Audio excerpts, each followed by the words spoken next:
Good morning, everyone. Sorry for the delay getting started. Thanks for being here. And we are going to be taking up financing for affordable housing today. We have two excellent packets that Linda McMillan has prepared for us. First is on the Housing Initiative Fund, and the second is on our pilot program, which is a payment in lieu of taxes, part of our affordable housing finance policy tool set.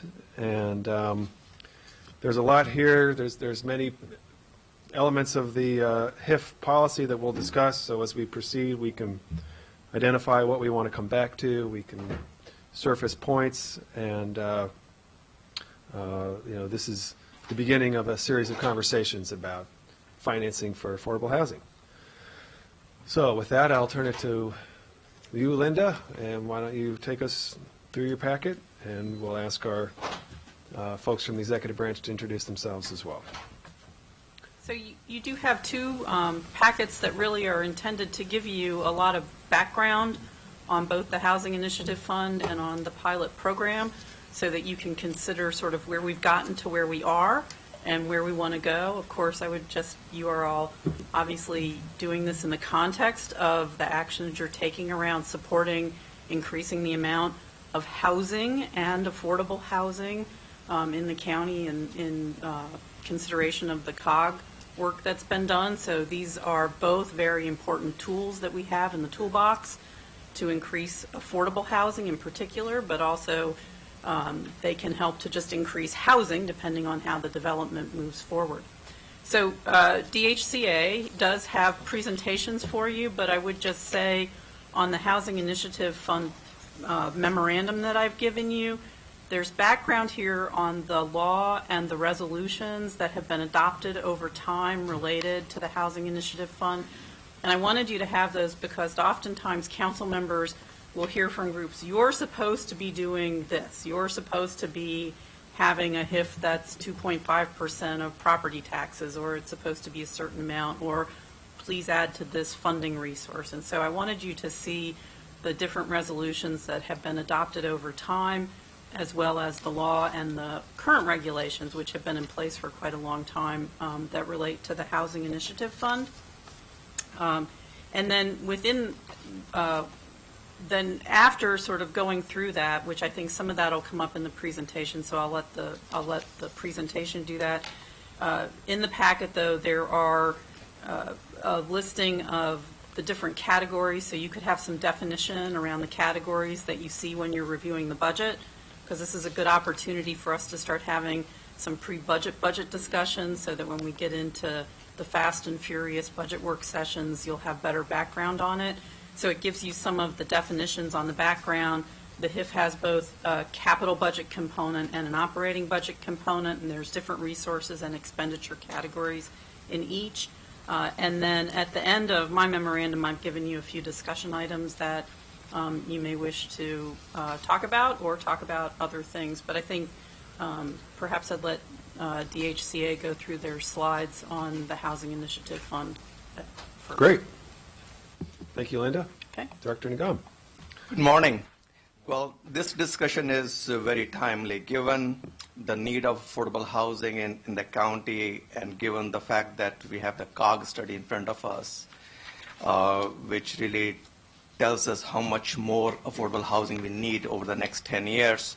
One of the things that we have been looking at ourselves within our agency is to see how we can streamline our resources and how we can leverage those resources to have a bigger impact in terms of affordable housing. So today's presentation, whether it's pilot or HEF, is geared towards that, because the way our pilot works, quite frankly, coming here across the river is very difficult for me to understand, and it's difficult to administer.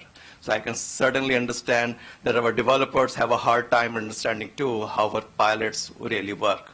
So what you will see from the presentation, that we are making a case to make it simpler. Although pilots are not an entitlement, we underwrite those transactions besides the HOC pilots, which we'll talk about separately. This is something which we really look at in terms of the affordability, what we are really getting in terms of the AMI levels and how much pilots really needed. So we want to keep that flexibility going forward as well. That being said, in terms of understanding how our pilots work, and those people who are watching us, pilot means payment in lieu of taxes, and those are the taxes which we forego in terms of collecting from those properties in terms of overall revenue, in case people are following us. So property tax abatement. Correct. So it's one of the vehicles that we use within our financing tools to make affordable housing work, and we want to keep that flexibility from that point of view.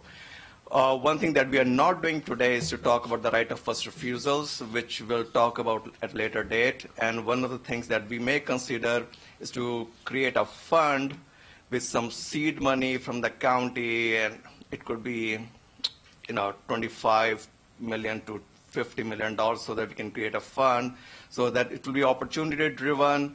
As the transactions come along which fit our framework, we can quickly help others in preserving those apartment units with an exit strategy, because that will have to be a revolving fund. The fund have to be paid back over a period of 2-3 years. We have not gone through the full cycle yet, but I used to have one on a smaller scale in Fairfax County, so that's something which we may want to look into. I know that our resources are kind of limited in terms of bonding authority, but we are just trying to think outside the box, that how to make the most out of our resources and what else we can look at in terms of the new programs or resources. Thank you. I just wanted to make a comment on the issue you mentioned about transparency. I'm really looking forward to your work at the department on that issue. I know you have a lot of history there, and we've talked about that in the past. I really think it is so important for it to be clear what is available, what is an entitlement, what has to be negotiated. We've learned so much, I think, from the law that allows for impact taxes to be waived if 25% of the units are provided to our MPDU program.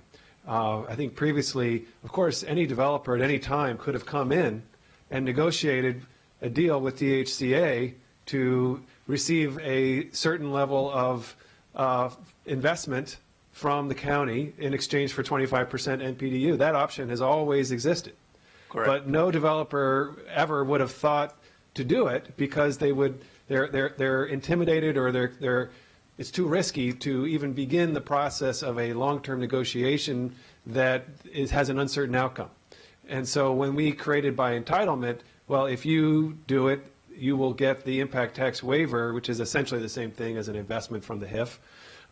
Suddenly, the market is responding, and developers are, in fact, doing projects that have 25% of the units provided to the NPDU program, even though they're not nonprofit developers, they're not traditionally affordable housing developers, they're for-profit, private developers who now have a way to incorporate a higher level of affordability into their projects based on the certainty it's provided. I think it's related to transparency. Certainty is another half of the coin of transparency. So the extent to which we can make it clear what is available externally, what has to be negotiated, what doesn't, I think will lead to more interest in creating affordable housing in the first place.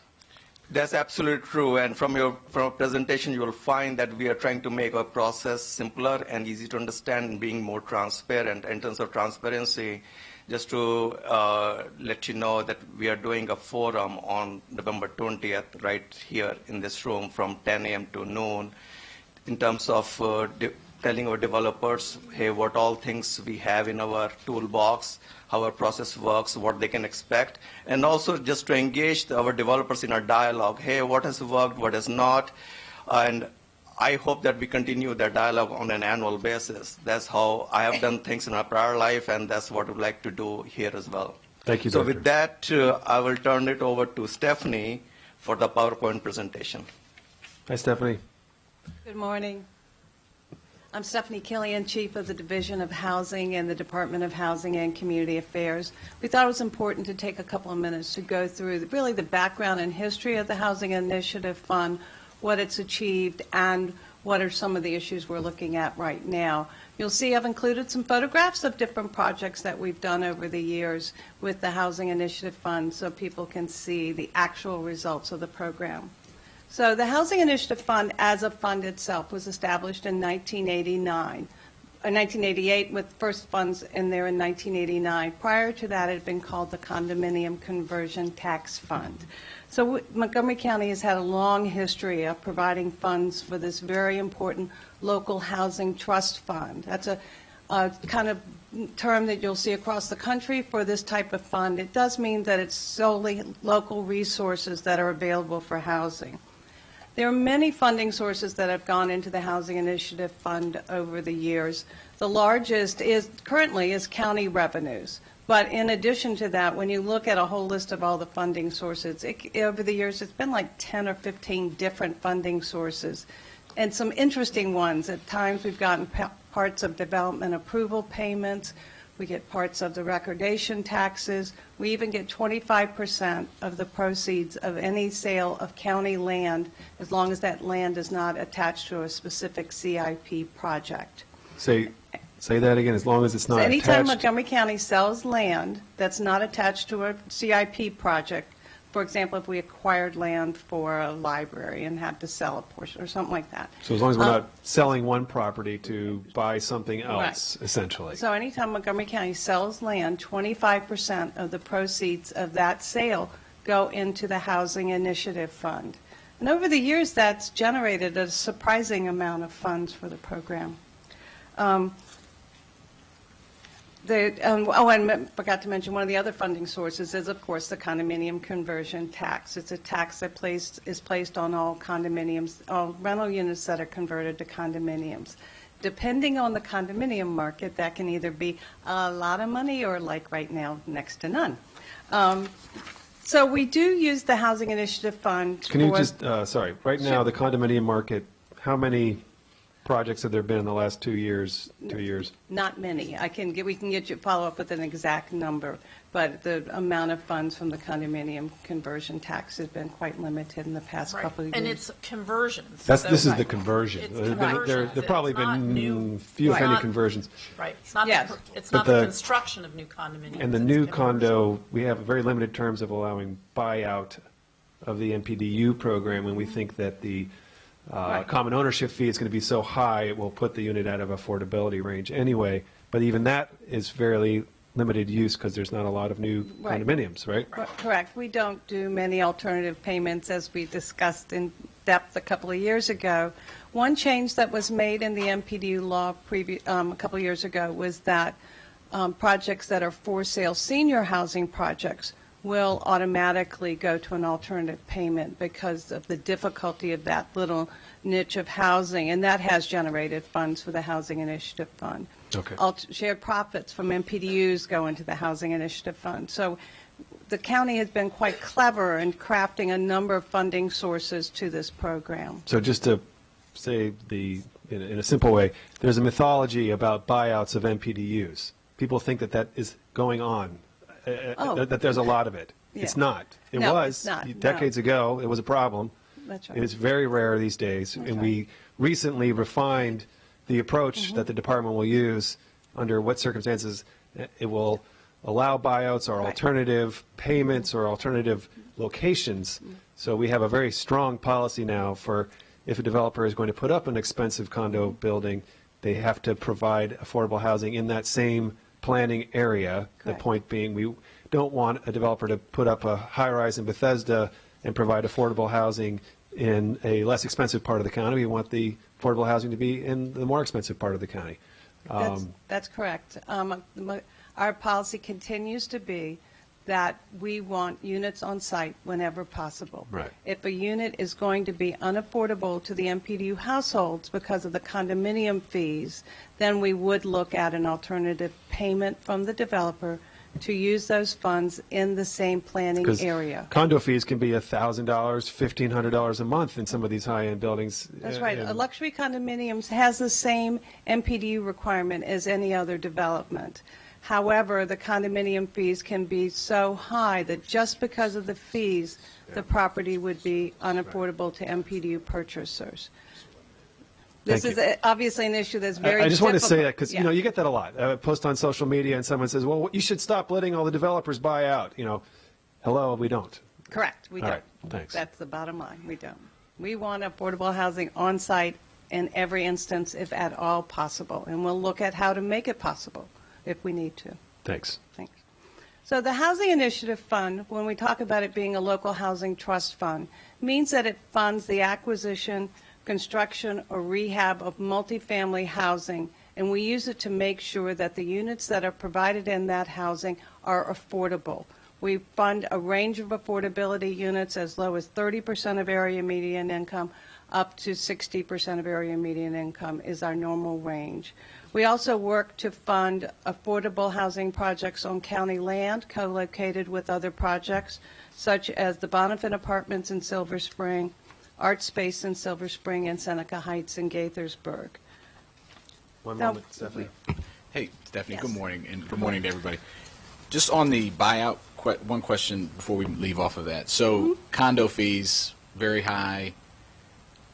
There's still the requirement to have the MPDU. Go and tell me a little more how you handle that, and where does the money come to try to keep them, the recipient of that affordable unit in that area or on Sure. that unit in that complex? Providing units on site in luxury condominiums, meaning condominiums with very high fees, is a quandary that local governments face across the country with their inclusionary housing programs. On a couple of instances, we have used housing initiative funds to buy down the price of an MPDU, so it would be affordable to households with the mortgage they would pay plus the condominium fee. That does have us end up putting a lot of money into a single unit and starts to have a unit that doesn't quite fit in the market, and meaning it's a cost, it's a price that's so artificially low, Artificial, it right. gets So confusing. you buy down over the course of, In which could have the same MPDU requirements. That's very difficult, very expensive, and like I said, starts to create actually some market problems.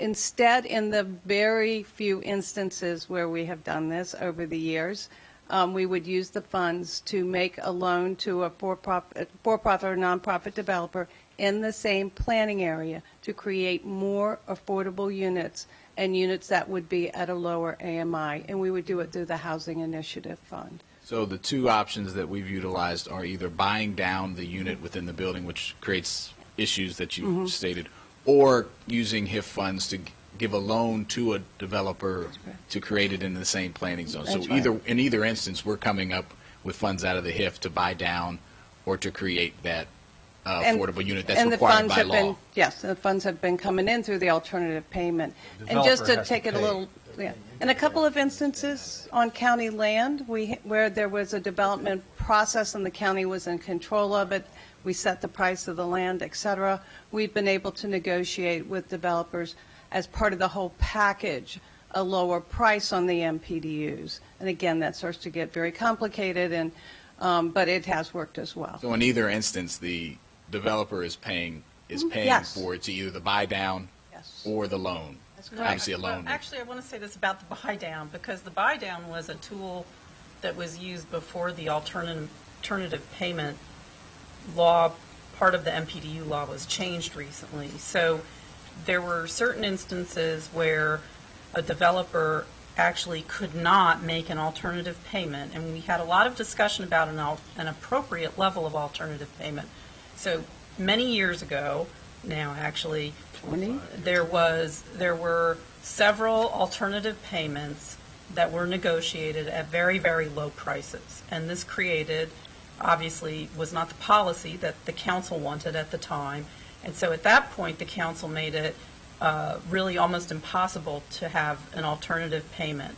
So what happened was, what you saw was in high-rise luxury condominiums, you had these very high fees, and and sometimes the condominiums could never be sold to an Which we MPD. can't change, by the way. That's a state law, right? No, this That is all- governs the Condo condominium fees. fees. Oh, the condo fees, yes, right. So we can't set the condo fees. Condo fees can be set in a variety of ways, but condo fees are not set by the county. So it was seen as actually a significant problem that we had condominiums that were being built that really couldn't go to MPDU families. So the department actually, in some instances, because we didn't want to have this problem of them not going to MPDU families, but we didn't have a law in place that allowed for an appropriate alternative payment, did use HIF funds, a significant amount of HIF funds per unit, to buy down the cost of the purchase of the condo, so that the purchase price plus the condominium fee would be affordable to that household. Plus the condo. So Plus the the condo. original purchase price might have been affordable, but when you added the two together, Correct. it was far out of reach. Correct. So we then you had to buy lower it. the purchase price so that the purchase price plus the condo fee then became affordable. We, the county-owned funds that had been put into the HIF. Yes. That's So, correct. So it was So not, yeah, in that case, it was just HIF funds supplementing, the developer didn't have to do anything additional, because the developer had Correct. already discounted the purchase price, but we were discounting essentially the condo fee. well, we're discounting the purchase price to a level where the condo fee could be Essentially, affordable. yeah, thanks. So, well, the purchase price became much lower. It- That's it- where we right. have control, is the purchase Correct, price. right. We don't have control on the condo fee. So when the council last considered the moderately priced dwelling unit law, Last year. it did agree that in generally these are like high-rise condominiums, that it is appropriate to take an alternative payment if at a reasonable amount. And so generally speaking, right now, the way that this works is that when someone enters into an alternative payment, which is at the discretion of the department, but there is a fee attached at the sale of each market rate condominium. So a 3% fee at the sale price of each condominium then goes to the Housing Initiative Fund, and the law says that that should be used to create affordable housing in the same planning area. It does give the department leeway with notice to the council if they feel that the funds can be justified to be used someplace else, but the policy is whenever possible, the money is to be directed into the same planning area. So there's That a 3% fee from the developer to do that in the same planning area, and that's what you typically do. right, Oh, yes. right. Okay. It's So- an atypical situation. In an atypical situation, that's Right, what you do. right. So I think the expectation was there would be less instances where we would actually buy down the cost of a condominium that has a high condominium fee, because we don't even know in the future how those fees will be raised, right? You know, you could end up with some kind of payment, and then all of a sudden, even though you started out affordable, now your fee goes up another $200, and, you know, it becomes unaffordable. So I think the expectation is that there would be few instances of that, and that the expectation is that the fee would be paid, and then more affordable housing would be created in the planning area. Thank you. All right. That's keep helpful. going. Yeah, I No, would it's a love big to- one. It's a big one. Separately, It's I'd love to important. just see an analysis of all those payment Oh, yes, that I'd be we've glad to done. provide it. That can be Yeah. separate. Yeah, but I'd love to see that. Thank And you. this continues to be an issue we're aware of, we're focused on, and we continue to analyze and look at other alternatives. So back to the Housing Initiative Yeah, Fund. sorry, it's an important one. It is. When you're talking it about is. housing finance, I think you got to get that one, You do. Right. No, I And- understand. and common actually, understanding about that one. Just to, on the senior housing, one of the things about for sale senior MPDUs is that so many seniors are not first-time home buyers. They don't fit the criteria. That again, when we reviewed the MPDU law recently, you know, the information was this is not really, you would be better off taking a payment and using that for housing that would serve low-income seniors than trying to find seniors who would qualify for purchase of an MPDU. So that's why that other niche kind of was amended in the last law change. Okay. So the Housing Initiative Fund, where the funds come from several sources, is used for the acquisition, rehab, and preservation of affordable housing. An important thing to realize is how the funds are structured. When we make a loan to a property or a developer for a property, it is a loan. We do not do grants. And this is because now we're doing commercial real estate. Housing has a flow of income. You can record the loan and the documents associated with it in the land records, and so that's how we allocate our funds, through loans. In most instances, we are a subordinate lender, subordinate to the first trust lender, and I'll go through an example in a second. So over the past 10 years, the Housing Initiative Fund has made loans totaling $318 million to 41 projects. 141. We've created, What? 141, thank you. We've created or preserved about 6,500 affordable units. We've leveraged about $1.6 billion, and when I did the math, I've redid it several times. We leverage about $4.60 for every dollar we spend out of the Housing Initiative Fund. That And means again, that's the value, that's what the private sector was spending on that same project, or some other financing source was spending on other that same financing project? sources. And I'll go through an example again in a second, so you'll see how those other funds come into the program. We fund projects everywhere in Montgomery County of all sizes. The smallest project we've financed is one house. The largest we've financed is over 800 units. We have literally financed deals from Clarksburg to Tacoma Park, Fairland, and I'm sure we've done something in Burtonsville, but I couldn't find it quickly, down to Potomac and everything in between. The current loan process that we have is to accept applications on a continuous basis. We only accept proposals from experienced multifamily developers. We have somebody who's inexperienced, a group that wants to get involved, has never done housing before, we'll work with them in other ways. Multifamily housing is a difficult business. You have to know what you're doing. The loans are analyzed and underwritten by our DHCA staff in the Division of Housing. We look at the cost estimates, we look at the design features, we look at the feasibility of the project, the adequacy of the developer, every aspect of the deal to make sure it will be feasible, it can happen, and it meets county goals. Often, I always say we want to work with everybody that walks in the door. Their project may look different going out because we do work to make sure that the financing is achieving county goals. As we discussed earlier, we are looking at ways to make changes to the Housing Initiative Fund. As Asim said, we'll be holding a developer roundtable on November 20th.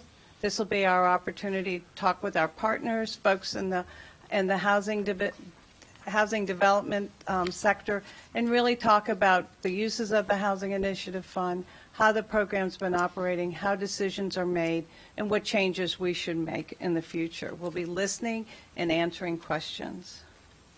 So I did want to give an example of a specific project. This is Victory Crossing. It was a project that was built on county land next to the 3rd District Police Station. This is a beautiful property. If any of you have visited it, it looks fantastic. The total development on this project was about $27.3 million, which works out to a little more than $260,000 a unit. These costs are actually quite low for several reasons. This land is leased from the county. The site development here was done in conjunction with the police station, so there were a lot of either shared costs or actually some costs that were borne by the police station because they had to be done anyways, things like stormwater, forest conservation, things like that. It's low-rise construction. So the costs per unit are quite modest, and even most projects like this would definitely cost more. But this is a very conservative estimate I'm going to be going through. Now, when we look at the cost of the project and the operating expenses, the rents that would be needed to finance this deal would be about $2,400 a month for each unit. And for all the financing geeks in the room, I've listed some of my assumptions on how to get this. And we look at things. That's what the rent needs to be for the building's finances to work. Right. To finance a $27 million project, by the time you back out operating expenses, all the aspects, you would need a rent of about $2,400 a month to pay for this financing. Is that, and that the actually one-bedroom, two-bedroom on average? Or yeah, what? it's just this is very Mix. rough numbers, so Yeah. yes, it's just a rough estimate. There would be, obviously, between efficiencies and 2 bedrooms, there'd be variations. And this is on a modestly priced development with modest operating expenses. Now, this is covering a lot more debt than a private developer would do. A private developer would probably have to raise equity of about 25-30%. This is financing about 80% of the deals. So it's just finance using the same assumptions from Victory Crossing. What would they have to do? And so it also includes their lower operating expenses. It does include property taxes. So I took the pilot out of here. So It goes to show that it's expensive to build buildings. And yes, people have asked, want to know why you can't build a new building with the same rent as a 40-year-old building. Correct. And you can't. You can't, because of the no. world that we live in reality.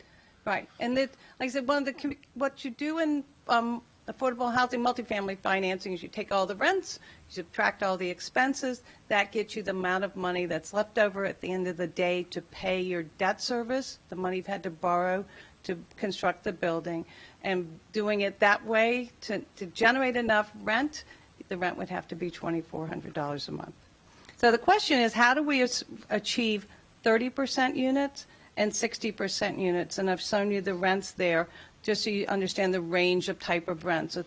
A one-bedroom, 30% AMI unit, meaning the rent is set as to be affordable to households at or below 30% of area median income. The rent would have to be $683 a month. For a two-bedroom at 60% of area median income, again, meeting a household earning at or below 60% of area median income, the rent can be $1,600 Again, a month. this is a modest construction type. Yes. It's one of the most affordable types of building to construct. That's right. And the land was not that expensive. The land of this project is leased, so that's about as good a deal as you And can yet, get. nevertheless, you still have Very expensive. $2,500 annual rent as just to make the numbers work on a very affordable That's correct. type of building. So how did we do it on Victory Crossing? And every deal looks different, but you'll see, as this one has lots of line items, we gather funds from as many sources as possible.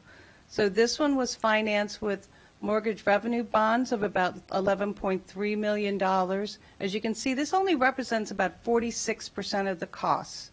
So we had to get funds from other resources in order to fill that gap.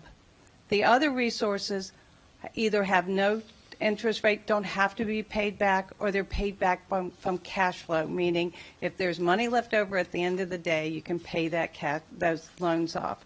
So on this one, it's $5.8 million from a program called the Low-Income Housing Tax Credit Program. It's a federal program. I say it's genius. It gets rich people to invest in affordable housing. It's very complicated, but it works great. For the financing geeks in the room, this is a 4% low-income housing tax credit program. A 9% program property, which has to be approved by the state, would generate approximately twice as much funds. But we put a $5 million subordinate housing initiative fund loan in. That's a cash flow loan where funds are paid if there's available cash flow each year. The state of Maryland put in a 2.5 rental housing works loan. Victory Housing lent back to the property $2.3 million. Some of it its own resources and some of its deferred fee. And then we also gave a loan that's in sixth position.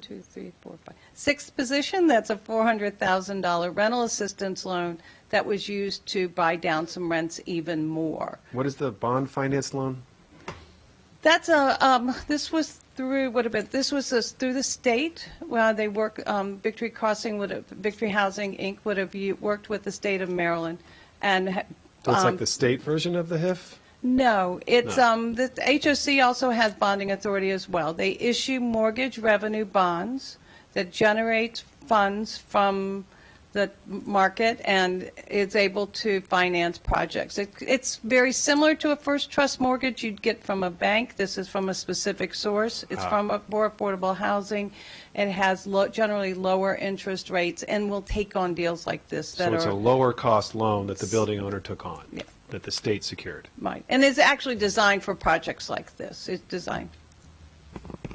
Yeah, I was going to ask who the bond financing loan is. It's state, not HOC, is what you're... This one happens to be state. We also have mortgage revenue bonds bonding authority for HOC. And then the listing here is the listing of the lien order as well? No, This is how it's subordinated? No? yeah.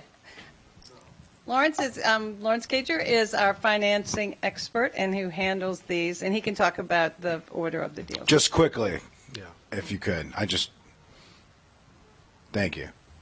Good morning, Lawrence Cajun, multifamily manager. The bond finance loan is in the first position. Tax credit equity is equity. It has no lien position. The state subordinate loan is in a second position. The HIF subordinate loan is in a third position. The HIF rental assistance loan would be in a fourth position, and the Victory Housing loan would be in a last position. Got it. All the state funds are always first or First, second yeah. That's what I position. thought. They're from state mortgage revenue bonds. Our loans are always at the same interest rate as the state loan. That is a state requirement. If the state loan's at 0, our loan's at 0. If the state loan's at 1%, our loan's at 1%. As the senior lender, the state controls and dictates the process. We have subordination agreements as required with all the state lenders or other lender. This could be financed by Freddie or Fannie, but there's always a first lien. And I think Ms. Killian made an excellent point that people must not forget. The county is in 95 or plus % of the transaction is a partnership subordinate lender. We are a partnership subordinate lender. What do I mean by that? We work with all of these lenders in partnership. A deal comes in, we work with the developer, we work with the lenders to achieve the county's objectives in this. So whatever the deal walks in the door, it may not walk out the door as the same, because the task that we're given is to imprint the county's agenda on the transaction. Thank you. Stephanie, can you go back to the previous slide just briefly? Yes, but I do want to also mention that this project benefited from the housing choice, well, it's project-based RAD units from HOC, and we're able to send, so while that's not in the financing stack, it is able to help finance some of the very low-income units on the property. So actually, I should have included it. Yes, sir. I think this slide is just helps us understand what a lift it is to do units that are at 30% of AMI or 50% of AMI. The average rent that the building needs to make the numbers work looks to me like it's maybe just a tad below 100% AMI. You know, it's right about there. If 60% AMI is 1,600. That sounds right. I can.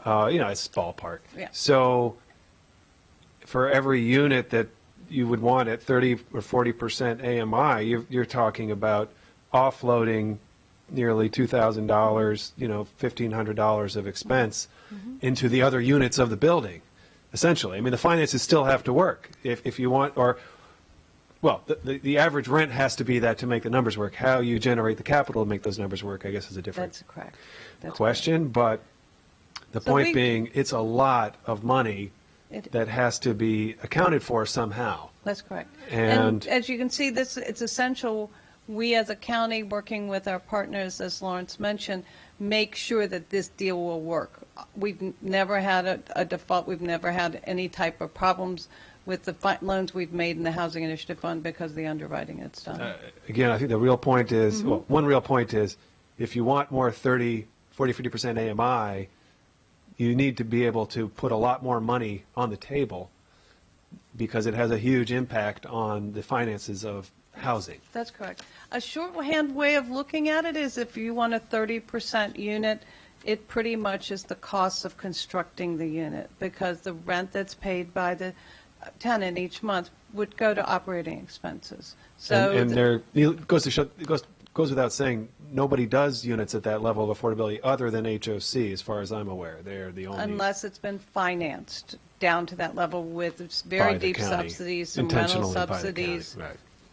That's correct. So- Or HOC has given them. So I would say the Bonifant is an example of that. The Bonifant, which is Montgomery Housing Partnership, the county intentionally put additional money into that project to buy down at the front end the cost of certain units, and that's why there are very low income units in the building that are not tied to an HOC voucher. And so that's one of the places where that was intentionally done as well. For the past several years, we've had a policy of when developers coming in, we've looked at approximately at least 10% of the units being at 30 or 40%. We've done that on the Bonifant, the Momentum in Shady Grove. I mean, those are just projects that come. These are projects that are brought in by affordable housing developers. Affordable housing developers. Yeah. As I said, when they come in, our job is to imprint the Okay. county's agenda on that So transaction. you are seeking to get to 30%, 40% when you have an affordable housing project We've coming probably in. had that policy for the last 3 to 4 years. Thank you. Well, I think Chair Reamer raises the key point here in all these projects that, basically, even in a modest development that this is, with as affordable the property costs through leasing as basically can be acquired, that if you want to get affordable units and you don't want to cost burden the market rate units, the only way to fill the gap is with public subsidy. And so, we have this conversation and it always seems like, we can kind of create the value out of thin air, but we can't create that value out of thin air. These projects have very specific costs. Those costs are high, with high price values, high construction costs. And, the way that we have to do it is, $683, to your point, pays for operating costs. Then somebody has to pay to construct those units. It's either the other people in the building, which, if we don't want folks to be significantly cost burdened and we don't want to significantly raise the cost of housing for everybody at market rate, then we have to figure out a way to fill the gap. That's why I think the HIF is so important. That's why I'm glad we added the $5 million to the HIF. That's why I'm looking forward to a more specific conversation on how we figure out what is in the HIF and what we need for the HIF in order to meet our goals. But I think this, to your point, I'm glad you raised it because it was striking to me as well. This is the story. This is the whole point. This is the whole game. That if we're going to be serious about housing affordability, we have to keep market rate affordable housing at reasonable prices so that it doesn't cost burden everybody, while at the same time focusing on the other areas of the affordability spectrum so that everybody has access to a unit that they can actually have a chance to afford. Right, because we also have affordability problems at 100% of AMI. That's not you know, that's a problem too. Like, there's problems at all these levels. And as an underwriter, when you say a market rate rent, it is a rent that the market will bear. So you can say, we're going to raise the market rents at this project, but unless the market will bear that, that's not feasible. Yeah, and I think that's to the point that is being made here, the difference between market rate rent, which is based on the fact that 55% of our housing stock was built before 1950, only 14% was built after 2000. Our market is completely out of whack based on the demand related to the supply. And so what's really important is understanding what the supply and demand is, but recognizing the cost burden of market rate rent and what impact that has on the marketplace, which is people and which are families. Thank you. This is a great discussion. For the millions watching at home, I haven't said it this month yet, so that'll be my one for this month. Yeah.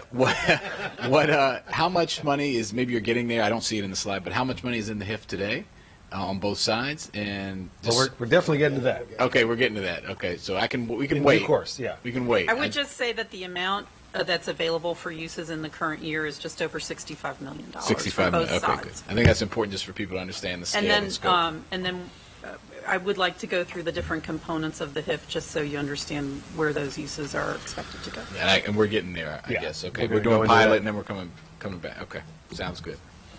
All right, please continue. I actually, before we move on to the payment in lieu of taxes, if in your HIF packet, if I could. When you say before we move on, yeah, we're not done with the HIF, right? We're going to keep so going with the HIF. Right, so, It is their next slide. so their next slides move right into the pilot. But if I could have you look at Circle 1 in your packet. I do just want to walk through the different components in the HIF so that you can ask questions about how they've developed, how they've been used, and how they impact the different parts of how we finance housing, because the HIF has many components to it now. So I did just want to say this is a little different. I actually, council staff gives the spreadsheet on Circle 1 to you generally in the budget every year. It's a little different than on Circle 2. You'll see what comes over to you in the recommended budget, which is a six-year fiscal plan for the Housing Initiative Fund. One of the reasons there's a 6-year fiscal plan is that the Housing Initiative Fund is a special fund. It's a non-tax supported special fund. This actually becomes really important because having it as a non-tax supported special fund, when we put resources into it, we don't have to worry at the end of the year that they will revert back to the general fund. We can have revolving funds. We can do a lot of things. So it is important that the Housing Initiative Fund was set up as a special fund. And that does have many, many advantages. Allows it to roll back into the fund rather Right. than. And so programs have moved into the HIF over the years because the status as a special fund actually helps us with planning for how to keep people housed. So as I just want to touch on a few things for you, what you'll see is that in considering what the resources are, every year the beginning balance, which is the beginning balance is considered part of the resources for the HIF. The beginning balance in this case doesn't always match with what you might see as the ending balance from the year before in the fiscal plan, because resources do come in and out of the HIF. And actually at the end of budget last year, in addition to the council adding $5 million in funding, you also approved an amendment to fiscal 19 as well as adding money to fiscal 20 because there were supplemental funds that came in from repayments. So money is continually coming in and out of the HIF. The major part of county general funds that come in are the transfer from the general fund, which in this case is just over $25 million. This is where one of the resolutions that you see is policy around the transfer from the general fund. Linda, do you mind leaning just a little closer to the microphone?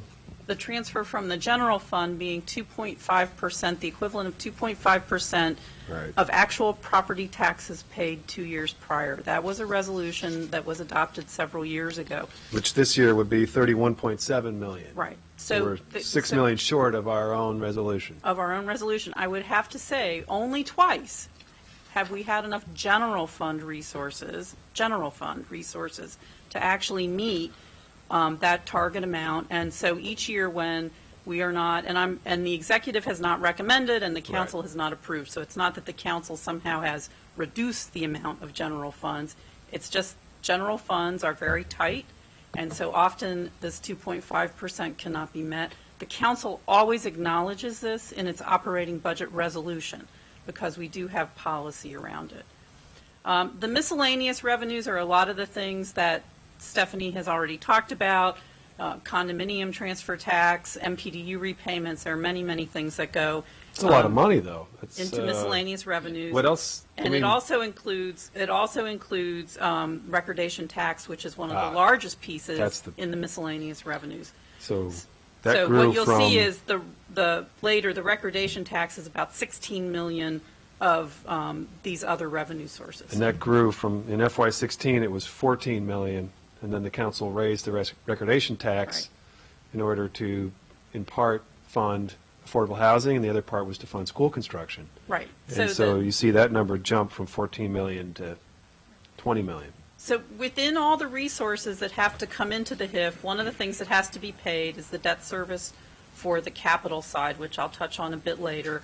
But the capital side, a majority of it is funded through the proceeds from a taxable bond. That debt service has to be paid out of the HIF. It has to be an in and out transaction.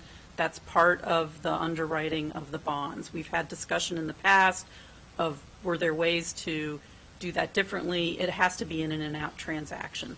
So I did want to highlight that for you. And in the current fiscal year, it's expected that'll be about $9.6 million. Generally speaking, finance will use a short-term mechanism if funds are needed until it becomes cost-effective to issue a bond issuance around this type of bond.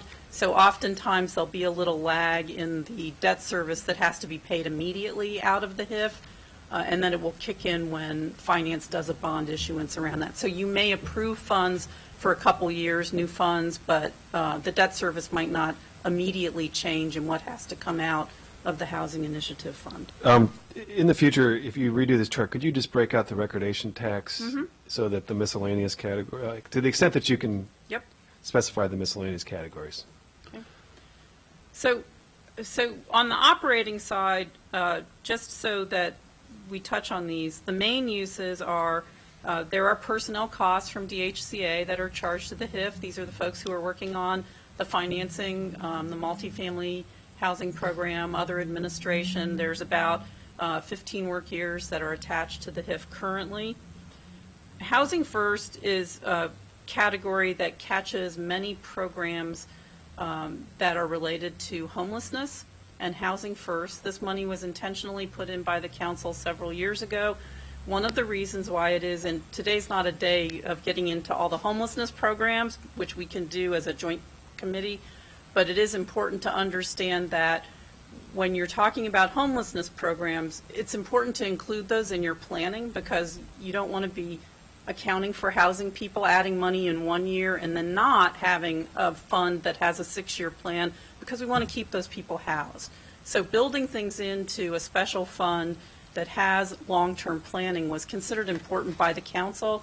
And when the council adopted a Housing First policy several years ago, funding that previously had been in the department in a general fund capacity, some of that funding, not all, but some of that funding was moved into the Housing Initiative Fund. The rental assistance program is the recordation tax. It's the half of the recordation tax premium that has to be used for rental assistance for low and moderate income households. It can be used in a couple ways. It can be used as actually direct tenant-based rent assistance, which a large portion of it is, but we have also used it at times, especially when it wasn't clear how steady that flow of recordation tax would be. We've used it at times in capital projects to permanently buy down the cost of units, because that way you've made permanent affordability with funds that you're not sure are going to be recurring. Neighborhoods to Call Home is a pot of money that the council and the executive have put in for certain nonprofits. When this was first put in several years ago, it was put in because there was a feeling that in addition to just creating housing, you needed to continue to support communities. And so much of the these grants go to things like rebuilding together, things to continue to keep quality in neighborhoods and in housing that you want to have remain affordable. Back to the rental assistance programs, can you just break out the subcategories of that? What is HOC, what is DHCA, what is other? I can get that for you. Do you happen to know off the top of your head, or does DHCA know how those numbers shake out roughly? It's I think it's about maybe, Tim Getzinger, DHCA, I think it's about 3 to 4 million HOC, 3 to 4 million DHCA, and about 8 million HHS. But I can provide you with additional details, certainly. special needs and nonprofit housing tends to be the assistance with buying units that are then used by nonprofits to house special needs populations. Often they're turned into low-income rentals, but this is when Stephanie says we help to finance things that are single units. This is a lot of times these are either single units or small apartment buildings that then are used by organizations that serve special populations. 100,000 homes in 2016 actually were very specific initiatives around veterans homelessness, around chronic homelessness. Can I ask, why are these, like the special needs and this one, they're sort of flat? They don't seem to rise? So for 100,000 homes and 2016, these were pots of money that were approved, amounts of money that were approved when those exact initiatives were approved. So later in the memo, this is one of the things I think we can work to clean up actually, is to consolidate some of these. They were highlighted at the time. They kind of stayed in the plan as a consistent level of funding, but frankly, in some cases, rents have gone up for the people being served, and that's paid for out of other categories. My colleague is saying that this is the budgeted amount. It's not necessarily the actual spent amount. This is the budgeted amount. And then your other question wasn't really answered related to the special needs and nonprofit. Right. The Right. special needs has just been budgeted. That's the an same. allocated amount. It doesn't mean that there is flexibility within these allocations, so if something came to I be, see. it So could be handled. DHCA could Right. handle the situation in a Right. dynamic way. But each year, as the council and the executive look at how much is going into the Housing Initiative Fund, these are the different categories and allocations that are expected throughout the year. Okay. So Affordable Housing Initiative, and then also some of the other operating, some of these actually are a little bit of catch after other categories are done, and they can be used for loans and programs. I would also say that one of the things that we do in those categories is that they're, in addition to rental housing, there is about $2 million in the Housing Initiative Fund that is used for home ownership. And that is used in two ways. Up to $1 million is used by the Housing Opportunities Commission for their first-time home ownership program. And then a couple years ago, the county started partnering with the state for first-time home ownership program. It used to be that county residents would have a choice when they went to the state of either having down payment assistance or assistance with a lower cost mortgage. The county and the state have partnered so that our residents can actually access both of those, one through local funds and one through state funds. There is a limitation of $1 million for each of those programs during the course of a year. And that's the Affordable Housing Initiative line item? Is that what you just said? Number 27? Part of it does come out of there. It's not, it's total in there of $2 million. Oh, you're down to 37. Sorry, what is under 27? 27 has grown a lot. And that's where there are also loans that are made from the operating side of as the general fund amount that comes in grows, not only are loans made with capital funds, they're made with general funds. So that is also loans for So that's just projects. more straight up loan Right. financing. Okay. All right. And then 37 is the Homeowners Assistance, okay. And then you have CIP funding, and there are basically two components to that. There is the proceed from the bonds that are issued, and that's the HIF revolving program. And then there are also the loan repayments, which are required to go into the capital side of the Housing Initiative Fund. The capital side of the Housing Initiative Fund is only used for production and acquisition and preservation. It doesn't have some of the other programs that are in the operating budget side of the HIF that help with other rental expenses or assistance to nonprofits. So in total for this current year, the amount that is referred to as how big is the HIF, right? You get asked, how big is the HIF? So this year you would say $65 million. What I do want to just emphasize again is that $65 million does not include the $9.6 million that you had to put in resources to pay the debt service. So if you think Nor about the it, pilot program. or a whole range of other programs that support affordable housing, but even just within the HIF, it actually takes another $9.6 million in resources to get you to the $65 million that can be used throughout the course of the year to support the programs. And of the 65 million, how much is available as loans for So- affordable housing? The 22 million is Okay, available for acquisition, preservation, and production, Right. It's the right? 22 plus 7. And then you've got some portion of the Affordable Housing Initiative funding. And then while the special needs housing funding probably is more likely to be single units, it sometimes does support the purchase of small apartment buildings that are then used by nonprofit organizations to serve very low income and special needs housing. Sorry, can you summarize that again then? So you have your 22 million on the capital side. That is the, so that's including the loan, but that's including the loan repayment proceeds. Is that correct to include that as funding that's available? All the debt service is netted out before you get to the 65 million. Oh, yes. So the 22 million is both the bonds and the loan proceeds. Those are proceeds. Those are resources that are available. They come back in. That's the right? funding source. So as they make That's not loans the- Right. and the funds come back in, That's not the then they're expenditure. That's right. the revenue. Right. Got it. So you have 22 million in resources that can go out for loans for acquisition and preservation. And then you do have additional money that's up in the operating side as available either mostly in this Affordable Housing Initiative line of 7.6 million.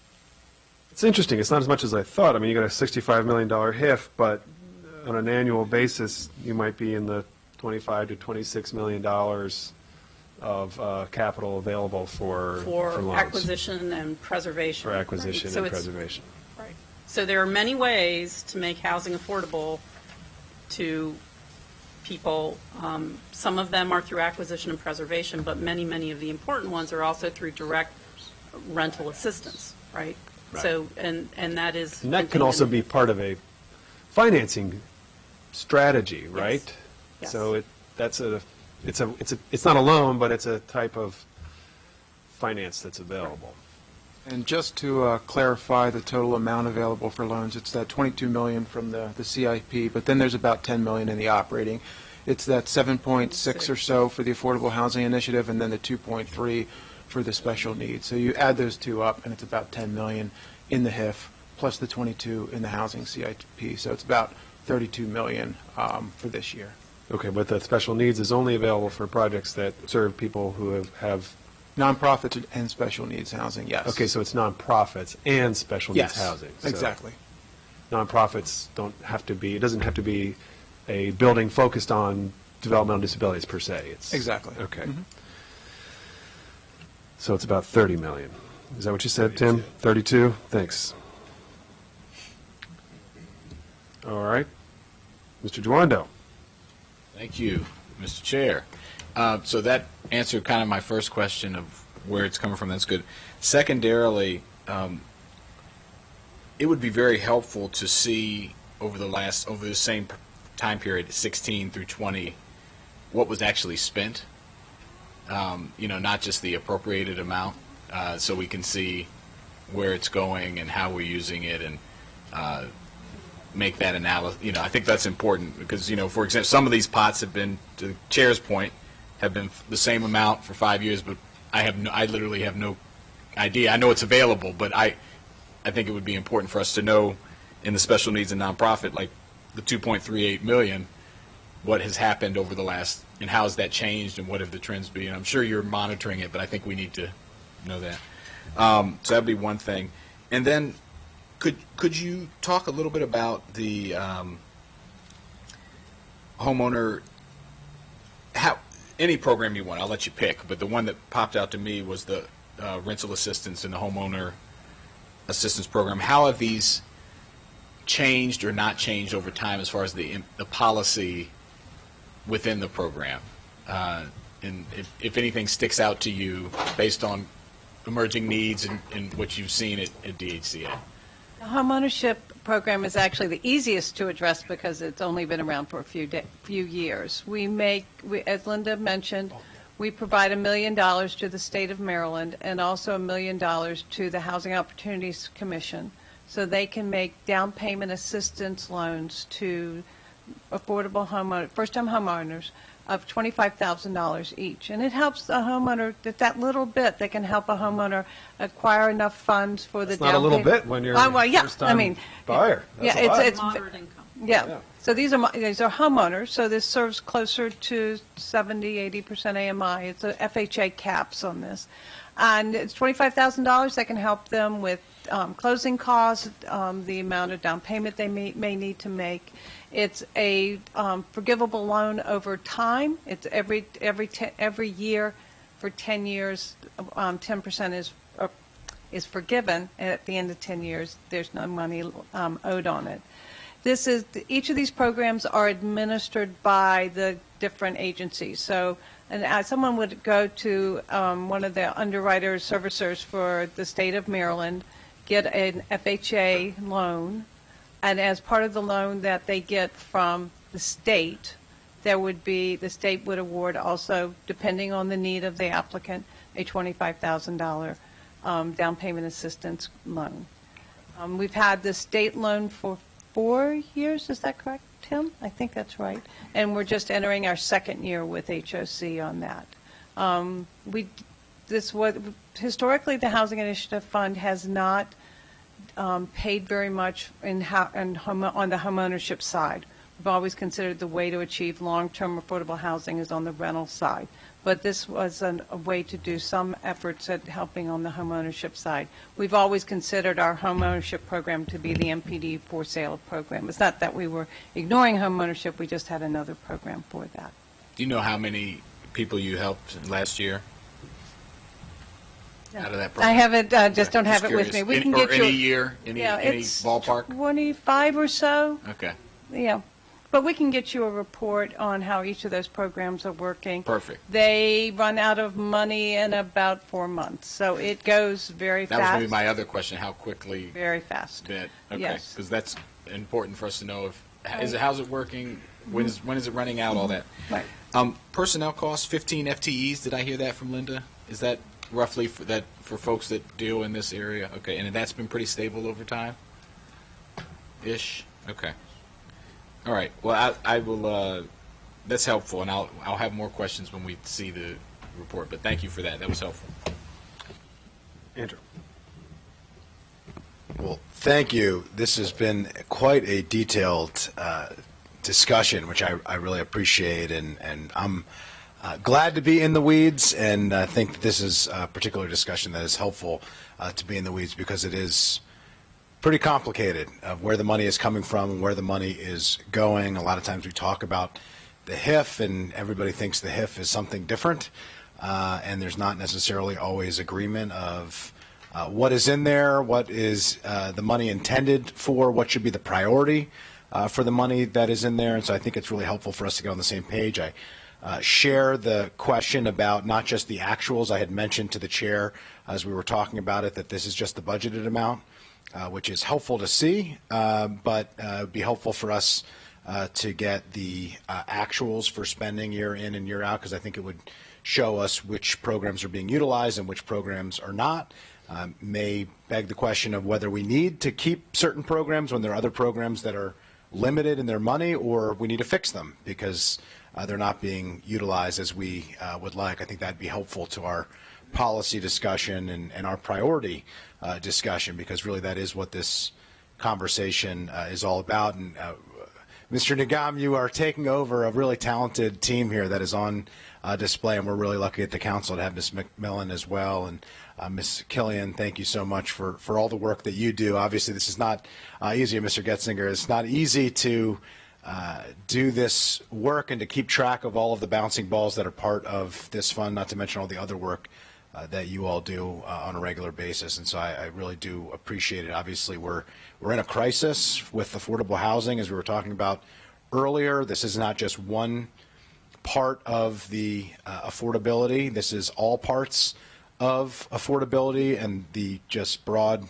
challenge that it's not affordable to live in Montgomery County. We don't have enough units for the people that we have who need housing, and we don't have wages that are high enough to pay the costs. And so we've got to reconcile and figure that out. And with our most recent commitment that we are making as a council, I think that reiterates it, and look forward to a continued partnership with the executive branch to make sure that we're focusing on it. I am pleased with the fact that we added the $5 million into the HIF in the budget that I had proposed, and that the council had unanimously and enthusiastically supported. But I do just want to point out that the reason we had to do that was because there was this idea that was presented that because we were getting significant repayments, that would offset the amount to get back to basically functional zero, to get back to the amount that we had the year before. But not making any progress is falling backwards. And so I just want to make sure, as we head into the next budget and the county executive and the department are working together with OMB, et cetera, that that is not an acceptable outcome, at least to me, and I believe that has been reiterated by colleagues. So I think that is a broadly held view on this side of the street. And so I just want to make sure that as we have this discussion, that we need to move forward. We are not even keeping up with what we have based on what we've done. We need to do more, and we need to make sure that we're focusing these resources in appropriate ways. And so hopefully that message will be sent across the street. I did, during your appointment process, Mr. Nigam, we talked about transparency when it comes to the HIF. I think if ever there was a conversation that pointed out the need for additional transparency, it's today. I hope that you, as you've committed before and you've demonstrated so far, and I hope that we can continue to work towards that. I appreciate the staff recommendation for the quarterly reports. I think that would be helpful, but I think that's just the first step towards a truly transparent process that not just has a focus on us getting a report, but making sure that the public, that those who are involved in building and creating affordable housing, the development community, the public whose taxpayer dollars are being spent for this purpose, that we really focus on that part of the conversation. I think your effort and event that you have mentioned earlier today and announced, I think, a couple weeks ago, to have on November the 20th to bring in developers, particularly those who are interested in the affordable housing realm, to come here. I think that is a good step in the right direction, but I hope that is part of the regular course of doing business moving forward. And I'm hoping just to hear from you again a reiteration of that commitment of transparency when it comes to the HIF. I can tell you that, going forward, we'll be as transparent as possible, and we're making the movement in the right direction. And when it comes to HEF or any of our programs, if you look at HEF, we are investing Montgomery County taxpayers' money. So we have fiduciary duty to make sure that whatever we're investing it wisely, and to let people know why we are doing and what we are doing and how we are doing.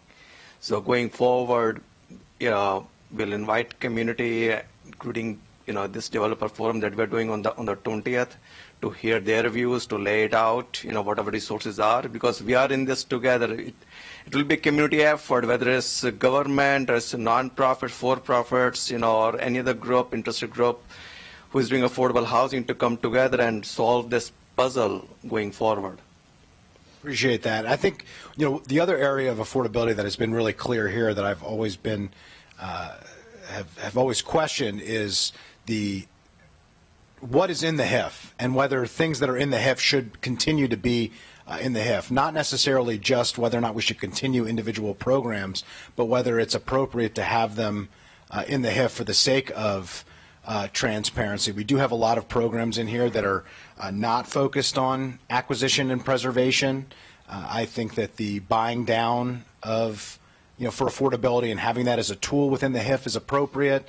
I think that there are, rental assistance programs that are, directly tied to this that are probably appropriate, but there are some other, including, by the way, the homeowner program, which to me seems different. It seems like a different program that should be focused on differently, should get separate attention. And I'm just wondering if you have any thoughts of what should be in the HIF and shouldn't be in the HIF, because I think no matter what we do here, if we have, a catch-all place where we throw everything into it, that the difficulty in being transparent and accountable and the public understanding what is in there, what programs are available, how they can be used when we have, some people say it's 65 million, but if you actually break down the numbers, it's really 32 million. It becomes exceedingly difficult to figure out and to be open and transparent and accountable about it. Can you speak to that a little bit? Sure. I can tell you that looking into this HIF, all this breakdown, it was very difficult to understand, what is what. Given my experience across the river, when we're dealing with penny funds, which are analogous to HIF funds, those were like brick and mortar funds. So it was very easy for our developers to understand, hey, how much funds are available from the county for my preservation or new construction, which will go towards capital needs, versus the rent subsidies in our down payment assistance program, personal costs, and other things that we fund out of HIF. It's very difficult to dissect this equation over here, and for general public to understand, hey, and for the developers who are sitting behind me over here, to understand, hey, how much funds are really available. If I'm planning my life, if I'm planning my project, what I can really focus on. So besides this 32 million, we do have a couple of million available on capital side from the federal programs, from CDBG and Home, which is not part of this, but we do have those funds available as well. And that will be a part of our presentation on November 20th. So going forward, if we can simplify this just to focus on, hey, what is available for developers community for preservation and new construction, so that we can focus on what we are really looking at in terms of increasing the production or preservation in the county, and where we need to bring the resources, not just $65 million number that we are fixated on. It's a big number, but then, as you can see, a big portion of that number goes for other items, which are not brick and mortar related items. Well, I can only speak for myself. I think your background coming from another jurisdiction that does it differently is helpful here, and I'd be interested to hear, only speaking for myself, not speaking for colleagues, but I would be interested in seeing what it would look like if we separated out and really focused this on the local housing trust and had it be a little bit more clear and transparent, like what you're talking about, and then had separate programs in a separate area. I'm not sure exactly what that would look like or what's appropriate to have in there and not have in there, but I think combining the people like Ms. Killian and Mr. Getzinger, who've been here for a long time, really understand these programs backwards and forwards, and Ms. McMillan as well, who I think brings a lot of background from the council's perspective, and then your perspective of coming from another jurisdiction who did it differently, and see if we can merge the best of what we do and the best of what others do and try to come up with a better outcome. I think there's no better time to do it now, and I think with the commitment that we've made and the need to really tackle the housing crisis with the seriousness and attention that it deserves, I think now is the time to really do that and really be serious about that. So hopefully that can happen. And just speaking about that, my final piece on this is the question, speaking of streamlining and the difference between 32 million and maybe a couple other million available from federal programs, and whether we talk about it as 65 million, we have this very confusing conversation, I think, in the county about how much money we need and whether or not we have enough in the HIF. And so my direct question is, if you were provided more funding in the HIF, would you be able to take on additional projects that you currently are not able to take on today, or to increase the affordability of projects that you have that are existing in the pipeline? Let me try to answer your question this way. One thing that we're looking forward to going forward is the readiness of the project. The way I want to look at HIF funds is these are opportunity-driven funds. We are looking at projects which are either ready to go or they're ready to go within 12 months after receiving tax credits. We don't want to necessarily sit on these funds for 3-4 years and then, like last year, we have blockbuster year, we preserved or created 1,000 some units, so or 1,900 some units in if you look at the math in a different way. But going forward, if we really want to make this happen in a relatively shorter time frame, we need to have the meeting of the minds among ourselves and also with the developers, what our expectations are. And that's one of the pitch they're going to make on November 20th, and this is just a precursor to what we're going to talk about. That is about the readiness of those projects. So we may have funds available at this point, but in terms of answering your question, if you give me an open checkbook, hey, write any amount you want, and assuming we have projects in our pipeline which are ready to proceed within a 12-month period, if not sooner, and then assuming that we provide subsidy of $50,000 on an average on a per unit basis, and assuming that we have the assumption of preserving or creating 2,000 units on an annual basis, we are talking about $100 million, which we do not have right now. As you can see. So the answer is no. I mean, it's That's a right. long answer, but the answer is no. And I have a great deal of respect for you, and I appreciate the answer and the nuance of the question, but the answer is no. So this is what is confusing, and this is where I think the transparency needs to come in for the sake of the public and for the sake of us as policymakers. Last year, as we were discussing the Housing Initiatives Fund, the question was asked and raised, and it was, well, do we have enough? And it was, well, based on repayments, we believe we have all the funds we need to make the loans that are before us. And then we said, okay, but how about if we add $5 million in taxable debt? Would that help? Well, yes, that would help. Well, those two things can't both be true. You can't both be able to make all the loans that you want to make and need to make and could possibly make to tackle our affordable housing crisis for the creation and preservation of affordable housing, and need more money to be able to do more. You have to either not have enough to meet the needs that you have and to fulfill the projects that are in place, or you don't. And so we might not answer it here, but we've got to reconcile those two questions, because to me that's the whole problem that we face. That's where the streamlining issue comes in, the transparency issue comes in. That's what frustrates the advocacy community, the developers, because nobody knows the answer to that question, and frankly that's what frustrates me. It's not a direct personal criticism of you or of anybody in the department, but it is this vexing, confusing challenge that we've got to get out of if we're truly going to partner on this and truly going to tackle the affordable housing crisis that we need. Thank you, Councilmember Friedson. Terrific line of questions. I think the answer is, if there is more funding available, then you can identify new opportunities to support projects that you're working within the framework of your existing constraints, and if those constraints change, then you would be able to approach things differently.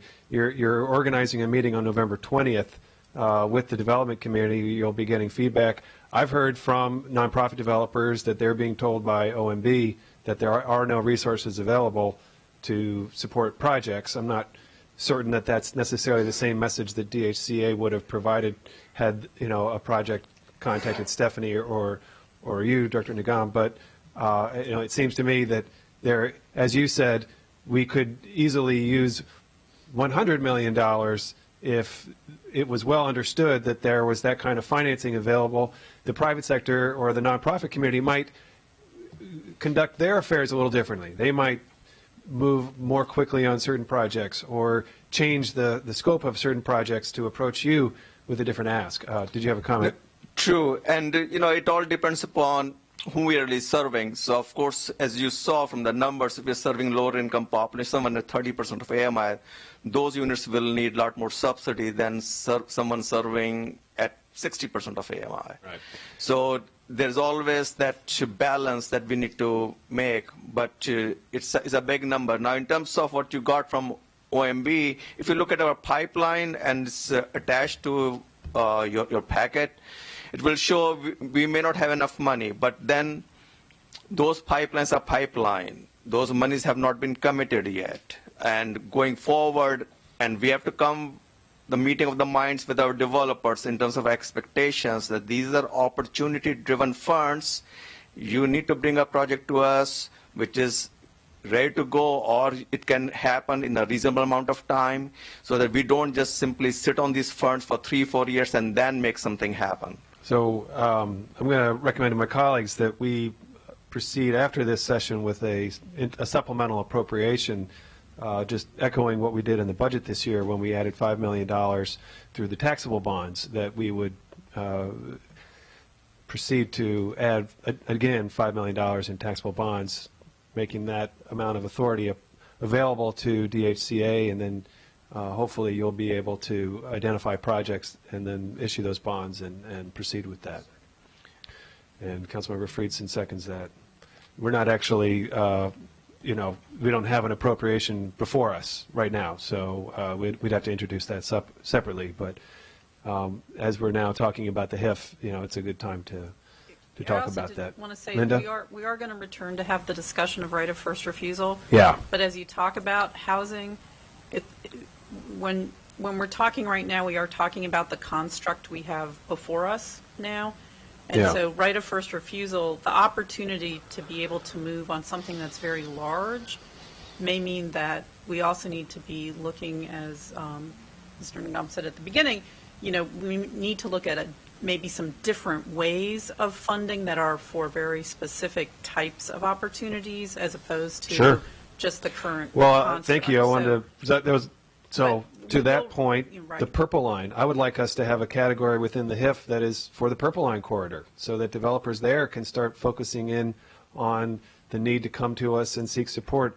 Accessory dwelling units, we need to provide some financing. Habitat for Humanity, for example, has a program. That's more small scale, but to this point of the need for additional subsidies for the lower AMI, a current example, the 3rd District Police Station had to drop a lot of the artist studios, or a floor of artist studios that were originally envisioned as part of that project, because I guess the numbers just, the county wanted more low AMI units, and that changed the finances of the project, and so they had to drop a lot of the artist space that was a big part of the vision of the project in the first place, and in order to make the numbers work.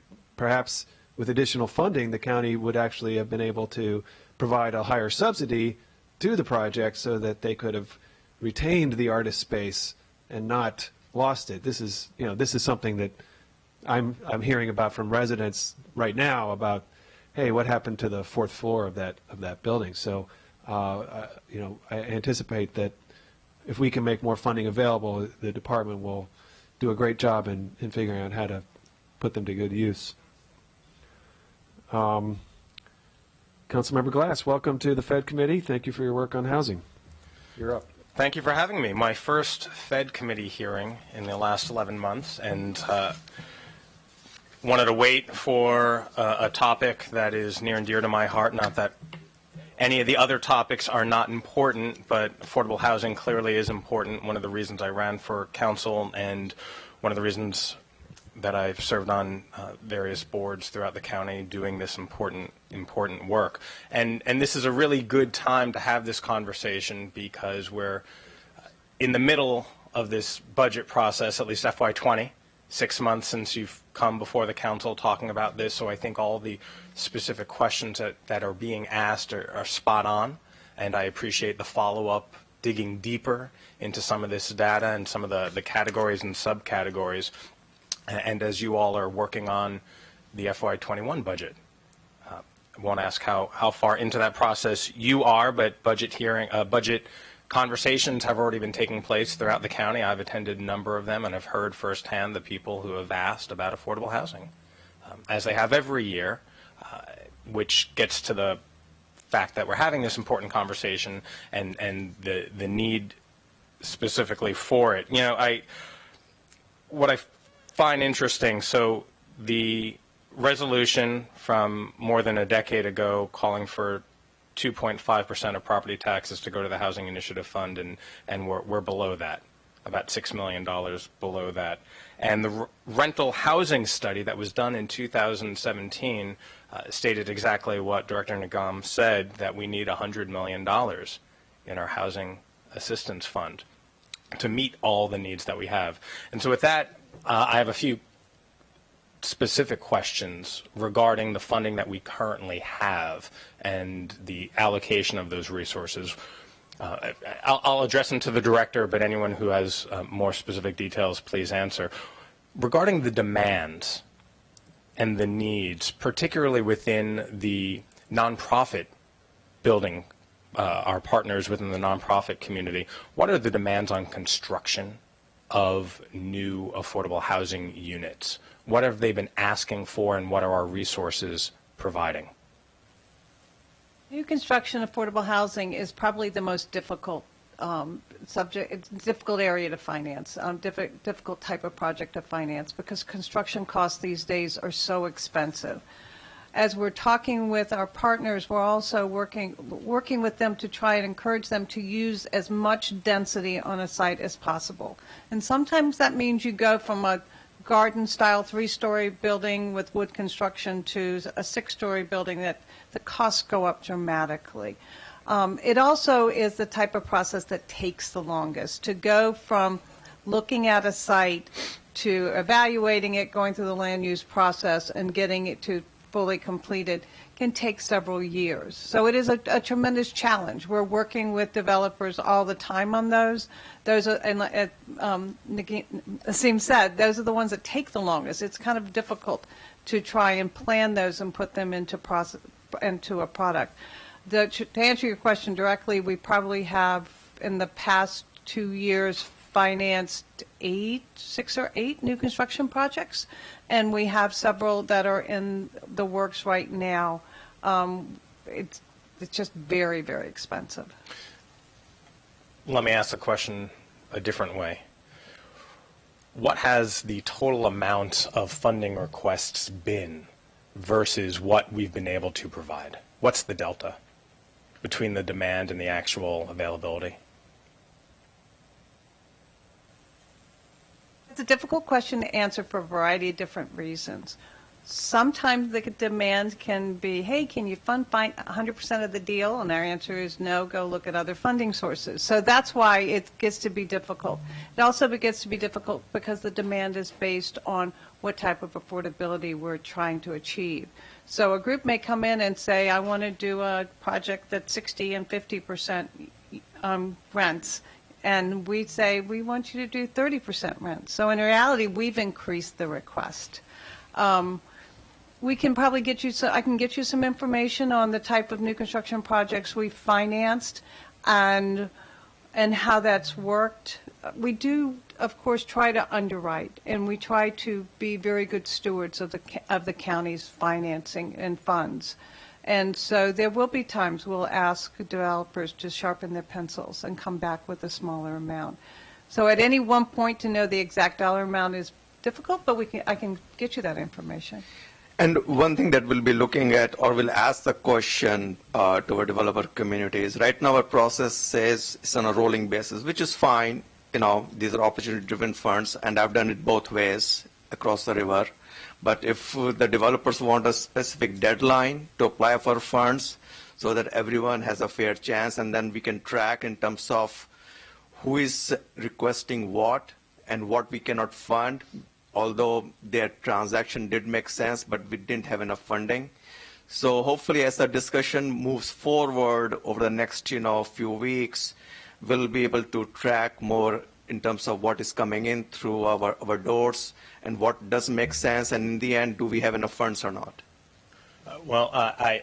I'll give credit to those organizations that are asking for 100% funding, right? You don't get unless you ask, right? But this is an important component for all the reasons that my colleagues have asked, trying to understand what the need and what the availability is. So having that information, essentially a list of either projects denied or deferred, that is what I think is fair to see what the real need is. Second question related to the use of these funds, what is the current demand for the rental assistance program?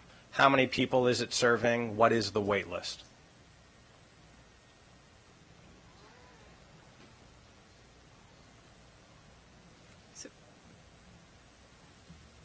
So is this specific to the one program that's called the rental assistance program?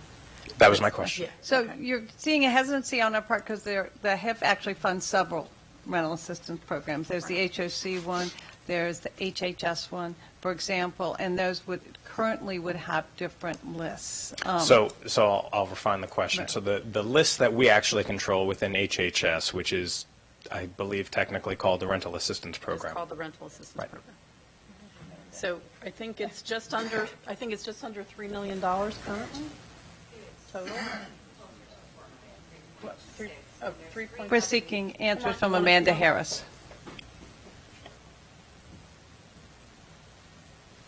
Come on up, Amanda.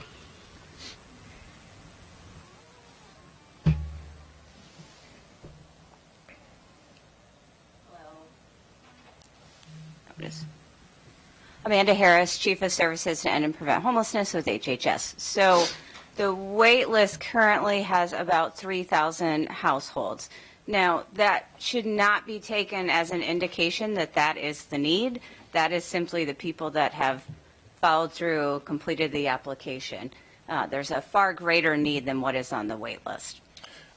Thank you, Amanda, for that. So a wait list of 3,000, some of which have languished on that list, so the need might not even be there anymore. Correct. And some who've simply completed an application, but maybe not intending. And it's my understanding that the wait list is actually closed. That is correct. As we look to change the program to make it more effective, because the subsidy amount is currently, the maximum benefit is $200, which at the time was 25% of fair market rent, which is certainly not the case anymore. Right, and we had a joint PHED HHS committee hearing on that, and so currently approximately 1,700 individuals get approximately $200 a month, a number, Correct. dollar amount which hasn't changed in more than a decade. Correct. There's a wait list of 3,000 people, and that wait list is closed, so no more.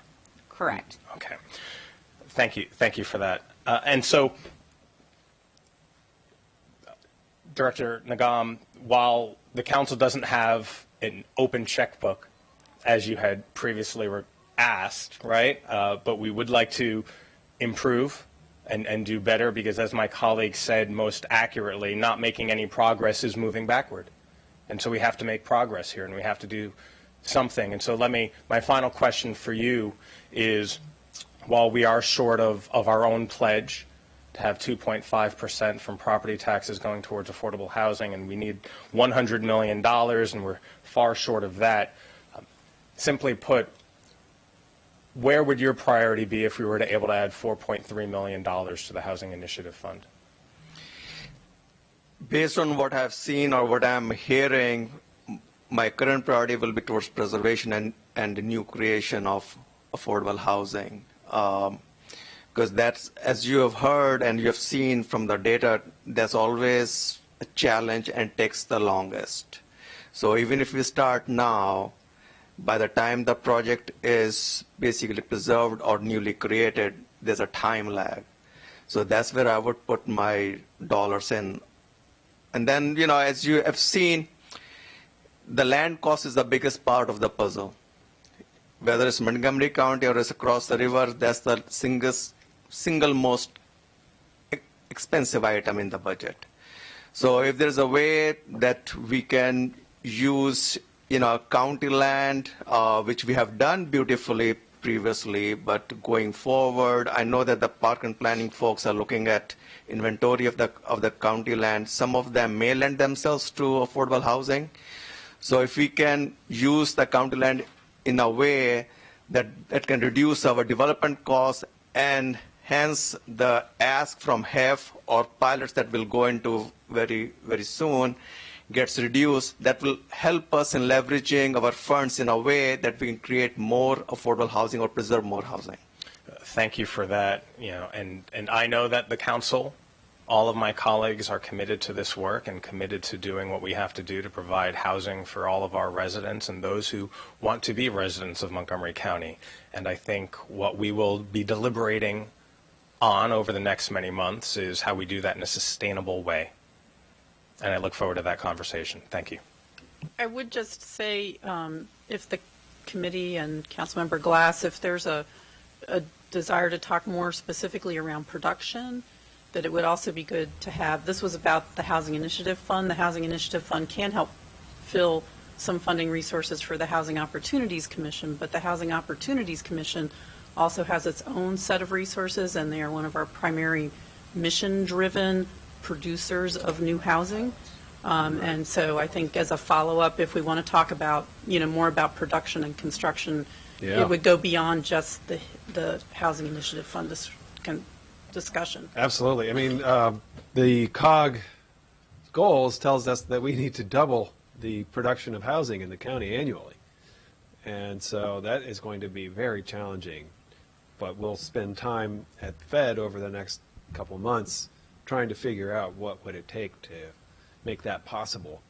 It's going to be a series of committee meetings, and we're going to have to look at everything from financing to construction types to regulatory barriers, so on and so forth. I just, because PHED, recently you had your discussion with HOC to kind of get a general update, but as you know, through their activities with the Rental Assistance Demonstration Program, that they are creating a lot more units on some properties that they've owned for quite some time that are, out of date, but it allows the creation of additional density and additional units over what's in place now. So I think that's an important part of the production discussion that I know you'll get into as you work on the COG issues.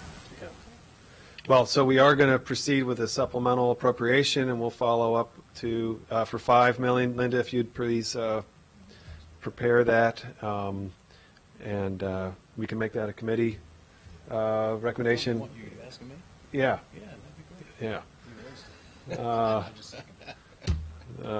It's been moved and, well, anyway, there's no motion really because but we'll ask you to bring it to us, and then we will introduce it to the council as a committee supplemental. Pilot. Before you start that, I want to just recognize, thank you, Evan. Keith is here from the Revenue Authority, and he's got some interesting ideas about affordable housing. Is DHCA talking to Revenue Authority? Absolutely. Okay, let's move those conversations along. There's a lot of people in the room today. Just want to say if HOC would like to share anything, you're always welcome to come forward. You want to make a comment or just put something on our radar, you are open door. They're on your panel for the pilot discussion. Well, So. then we'll see you in a moment. All right.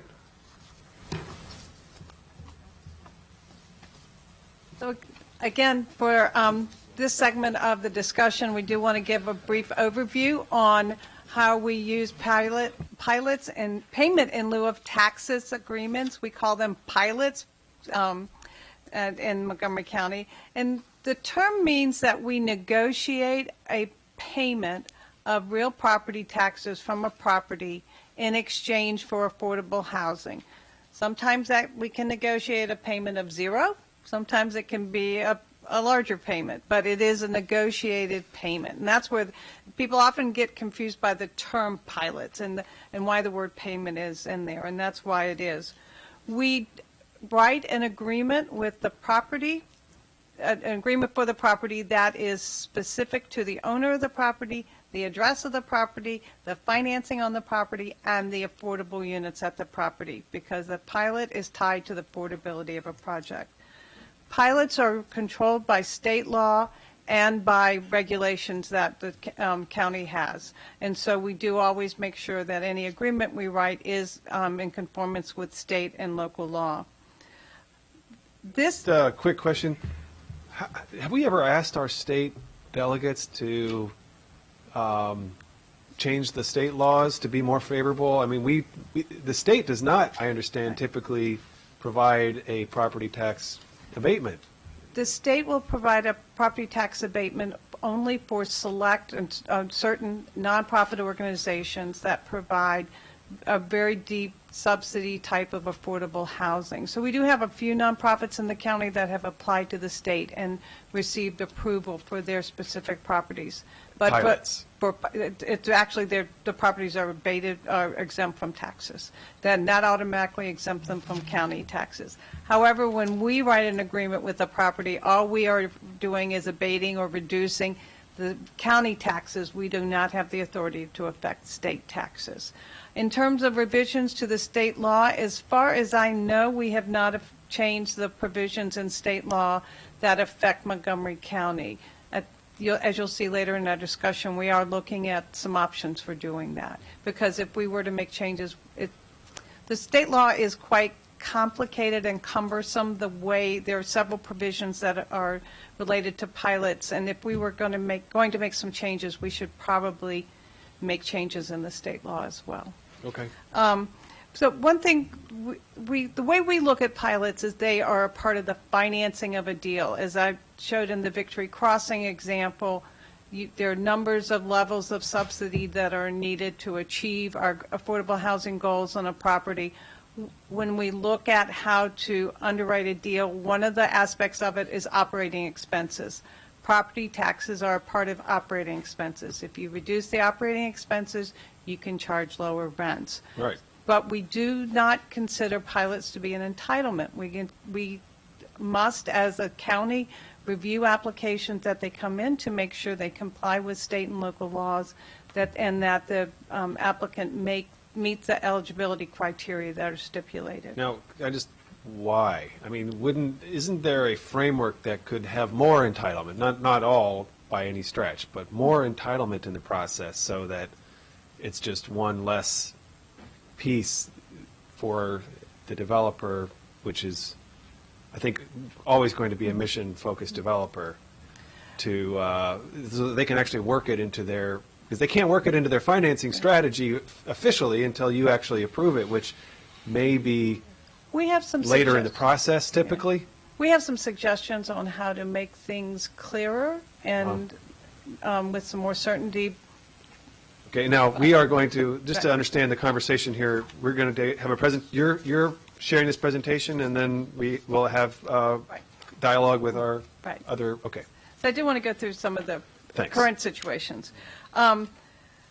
State law does require that a property must be affordable, and its rental. Pilots are only for rental properties. We tie the length of our pilot agreement to the length of the affordability requirements on the property. So if between low-income housing tax credits and mortgage revenue bonds and our own regulatory agreements, we require that a property must be affordable, have affordable units for 40 years, then the pilot is limited to the term of that 40 years. And as I mentioned earlier, the pilot references those aspects directly. Is there a list of projects that have received a pilot? I know I've seen it. But. Yes, we have one, and we can make it available. We do, the list of properties there are about, I've got the note somewhere, there are a lot that have regular pilots. The list of tax accounts that have pilots that are owned by HOC and controlled by HOC is over 3,000 tax account numbers. That's because sometimes each unit has is listed separately. But we can give you a summary of all the units that are all the properties that have it. A decade or so ago, the council realized that a significant contribution towards affordable housing was being achieved through pilots. And so there was a recognition that this should be clearly spelled out and is now included in the budget resolution. The council also sets an annual cap or total amount on pilot agreements, meaning y'all set a cap on how much in tax funds can be abated through pilot agreements. But you're presently nowhere near that cap. You're Correct. five, 6 million short That's of that not cap. quite correct, and Okay. let me explain that. The department makes recommendations and pretty much decisions on which properties should get a pilot. The pilot agreement is actually signed by the Director of the Department of Finance. And so we work with them to make sure that our tax pilot agreements are within not only this year's cap, but going out the next 10 years. Because if you look at the list from the budget, the pilot cap is actually shown for the next 10 years. So when we sign a pilot, we'll look at what would be the amount abated in this current year or the next year, and how much might it be going out. For a new construction project, it might take 3 or 4 years for it to have really a real hit on our cap. So while currently we have funds that were not shown in the previous list we got from finance, we have about $4 million in pilot agreements in process right now. As I mentioned earlier, we've done a lot of new construction projects in the last couple of years. They're quite expensive when doing pilots. You The went on bottom an line- affordable housing spree, which we loved. Thank you for everyone who had a role in that. So the bottom line is, if you look out the 10-year time period, in FY28, we are within 1% of the cap. In And FY, that- I'm sorry? We're within 1% In FY of the 28. FY28. Current cap. Yes. But the And cap so goes each- up every year. Each year, we do adjust the cap to reflect both increases in the taxes that would be paid by a property due to increases in assessments and tax rates.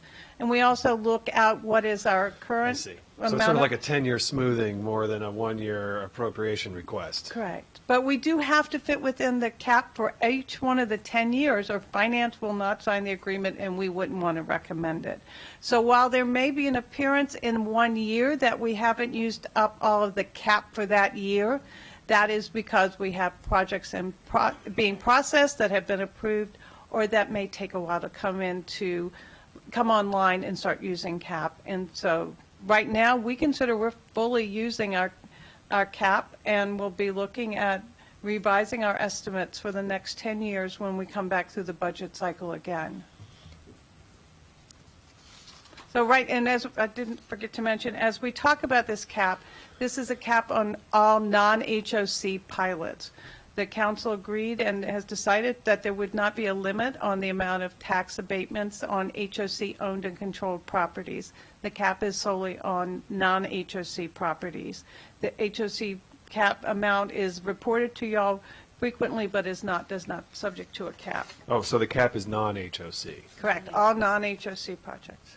Okay. So currently, when you look at the way we can make pilot agreements, according to both state law and our regulations, there are 8 different categories. And they're confusing categories. And a project could come in and meet one category or another category. And so it does get to be quite confusing. We have projects, we have a category for senior housing, a category for CHODOs, which is a type of nonprofit organization. We have a category for projects in areas that were previous enterprise zones or current enterprise zones. We have a category if a developer's doing MPDUs and can't make them affordable on site, we could give a pilot. That was done a long time ago. We don't do those now. And then everybody else that's left is the other, is literally, I think our regs say other or something close to it. And for all of those, the amount of tax abatement is based on the homeowner tax credit.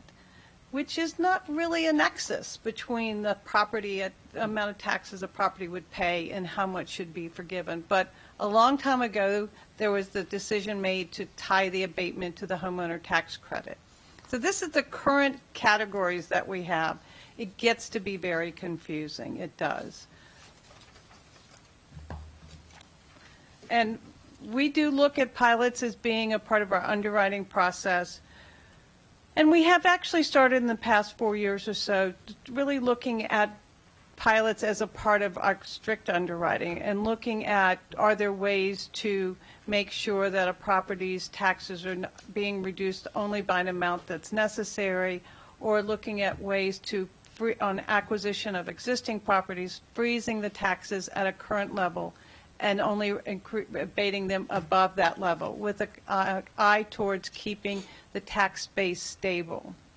We made a lot of, we started doing that. The staff was very. Which properties did that apply to? For acquisition properties, began recommending abating taxes only above the amount currently. I can get you a list of which ones we did that on. It was several, Several? about 4 or 5 in the past 2 or 3 years. There And is- this has led to increased confusion as well, yes.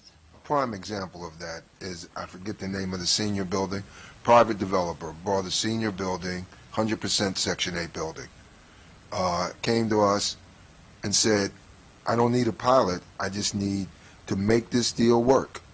I don't need a pilot, I just need the taxes consistent.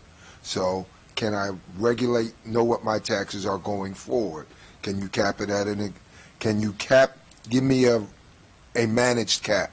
So instead of taking away all the tax base, he got a tax increase of maybe 3% a year. That worked So with it was a pilot, it's just a, It was a managed pilot. more right, like a, right. okay. On some of the acquisition properties, we partial pilot. partial pilot. It was on some of the acquisition properties, we've worked with both for-profit and nonprofit developers that said we will keep the tax base, this property in a tax base. The goal was flexibility and balance of this. When you look at the number that was flatly applied of $1,300 a unit, you could have a property that has 80 units, but only 20 units affordable, that had no tax, was paying no taxes, because that would wipe the $1,300 a unit, may wipe out all the taxes. So as the underwriting team began to look at it, it began a flexibility and balance. Paying for what we get is what, is a simple way to say it. You're giving us 20 units, we'll apply a pilot for 20 units or so. So we won't eliminate your taxes, we'll keep your tax flat. And so that you continue to provide affordability at no additional cost. So this, Most of these are existing market rate affordable properties. so this change in the pilot policy and the way to look at pilots, as you can see, was very well intentioned and was a part of our staff's continued efforts to make sure that the amount of taxes or the amount of money we give to a project is solely what is needed. But it's clear to us that this has led to a lot of confusion. It's led to uncertainty. It's led to people not really understanding how the pilots are provided. So while we don't have specific recommendations to bring to you today, we did want to start discussing some ways of possibly revising how pilots are done. One, so we would be looking at 3 categories of pilots. One category is when we get a right of first refusal and working with a contract purchaser on a property, we can negotiate an amount of pilot or taxes that would be reduced in order for the contract purchaser to keep rents of market rate rents affordable at a property on a certain number of units. This is tied to a rental agreement we would sign with the contract purchaser for a specific period of time and for a specific number of units. And this is one of the tools we use in the right of first refusal process. So that would be one category. The second category would be for all non-HOC pilots. The amount of taxes abated would be based on the affordability of the project. If a project is 50% affordable, 50% of its taxes would be abated, reduced. If a project's 20% affordable, it would be 20% of the taxes reduced. And so the affordability would be tied, the pilot agreement would be tied directly to the affordability of the project. we always have housing initiative funds that we can use to fill gaps. So if there's still a gap on a project based on this very clear to understand policy, we would fill it with the housing initiative fund. Because again, we do use these funds together. Our third category of pilots would be HOC-owned properties. And when we say that, we mean properties that they directly own, that HOC controls, they manage, they are, they're the owner of the limited partnership. It's an HOC-controlled and owned property. We continue to recommend that HOC would receive 100% abatement of their properties. We feel like HOC is different. They do serve the lowest income. They are our number one partner that we go to. When resources come back to HOC, they go to serving the lowest income. In Montgomery County. Yeah. Any dollar they have is going back into the That's mission.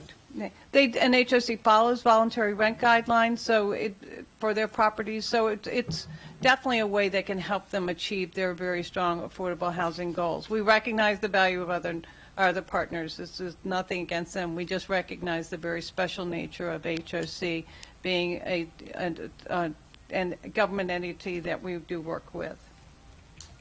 So you might look at why would we propose these changes? It's to make the process, to give nonprofits or any developer, for-profit or nonprofit developers, more certainty in the process. It's a more logical connection between the amount of payment, taxes being abated on a property and the affordability of the property. It should give more certainty to our partners in the future so they could really look at what might be the taxes abated on a property.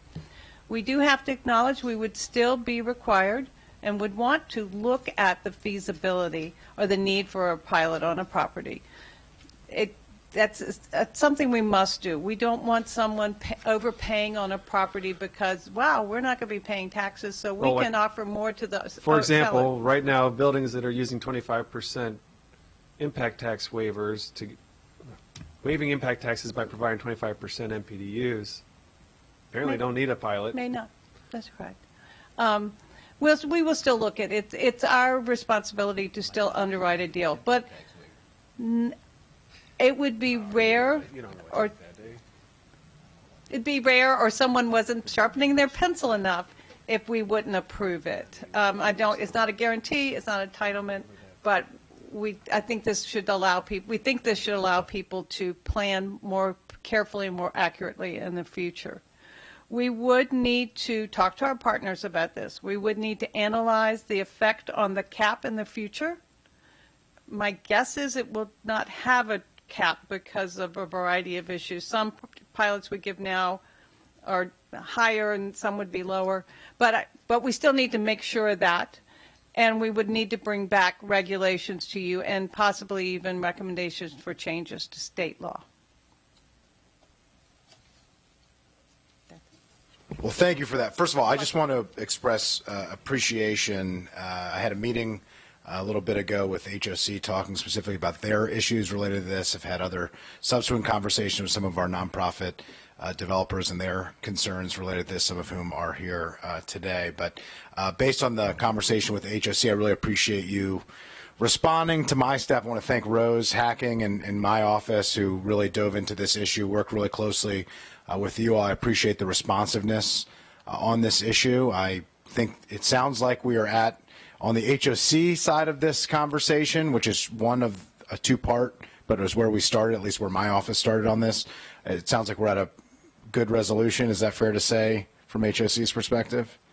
Sounds good. The answer was yes, in case it wasn't spoken into the microphone. But I think that's really good progress. And I think to the point that was made, any affordability that HOC is offering, and any market rate that they're offering, is to subsidize the rest of the affordability, and so to not provide the appropriate level of flexibility for HOC to be able to have some market rate units in their buildings to provide mixed income housing. I think that's some of the best projects that HOC has been able to bring online, and so I think this is in keeping with creativity, flexibility to attack the affordable housing challenge, and to allow HOC, which is our housing finance agency, which only supports Montgomery County affordable housing projects, with these pilots, I think makes a whole lot of sense. So I really do appreciate that.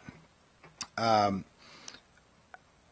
am interested to know, has an analysis been done on the impact of affordability based on pilots versus the HIF? So, I mean, obviously,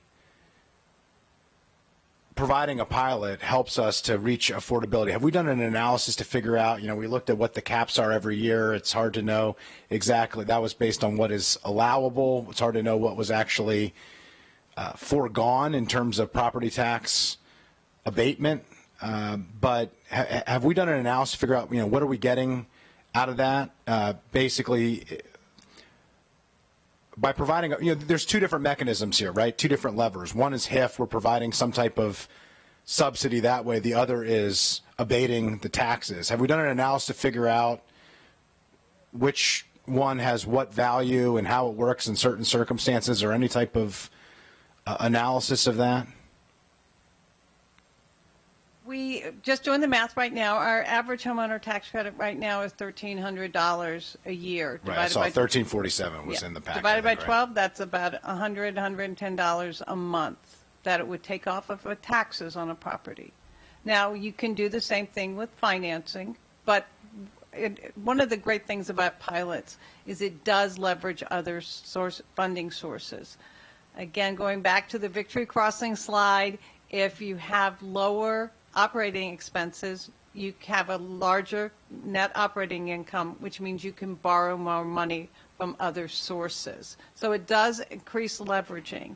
Now, at a point, the numbers converge. The amount of taxes we abate each year, like in 20 or 30 years, equals the amount of HIF funds we would put in instead. But I would just twist it around, because the other way to look at the other way to look at that is if we're increasing the operating expense for the purpose of then financing it through the back door, we're not necessarily getting a net win there either. And I think we need to look comprehensively at this. And the other way to address that is if the property tax abatement is above and beyond what is needed, then deepening the affordability could be another approach to the same problem. And I would argue, given the county executive's interests and his stated goals, given the council's goals here, to me at least, to explore that as a possibility, I think would be interesting, where the lever that we pull isn't to limit the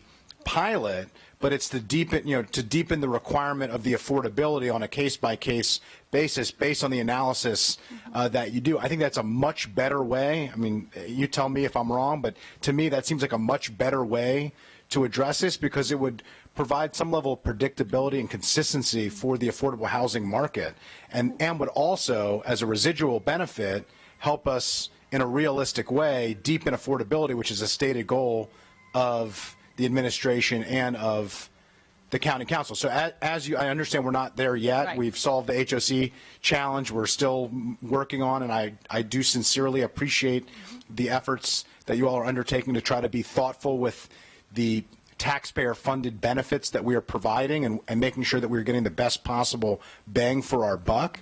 But I would just ask that you at least consider creating an approach where it could be predictable and across the board, and you could use the additional the lack of need to make a project work and add that to affordability. I know the way that you have presented it here, which is, I'm not saying is wrong, I'm just offering a different option, is to say the HIF is where we then buy down to create additional affordability, but to provide flexibility to allow for the market to subsidize itself within the building to lower the borrowing needs, to me makes a lot more sense, and it limits the amount of transactions that have to take place. The more transactions that have to take place, the more expensive the administration of those transactions are, which limits the amount of actual benefit we're providing to those who are desperately in need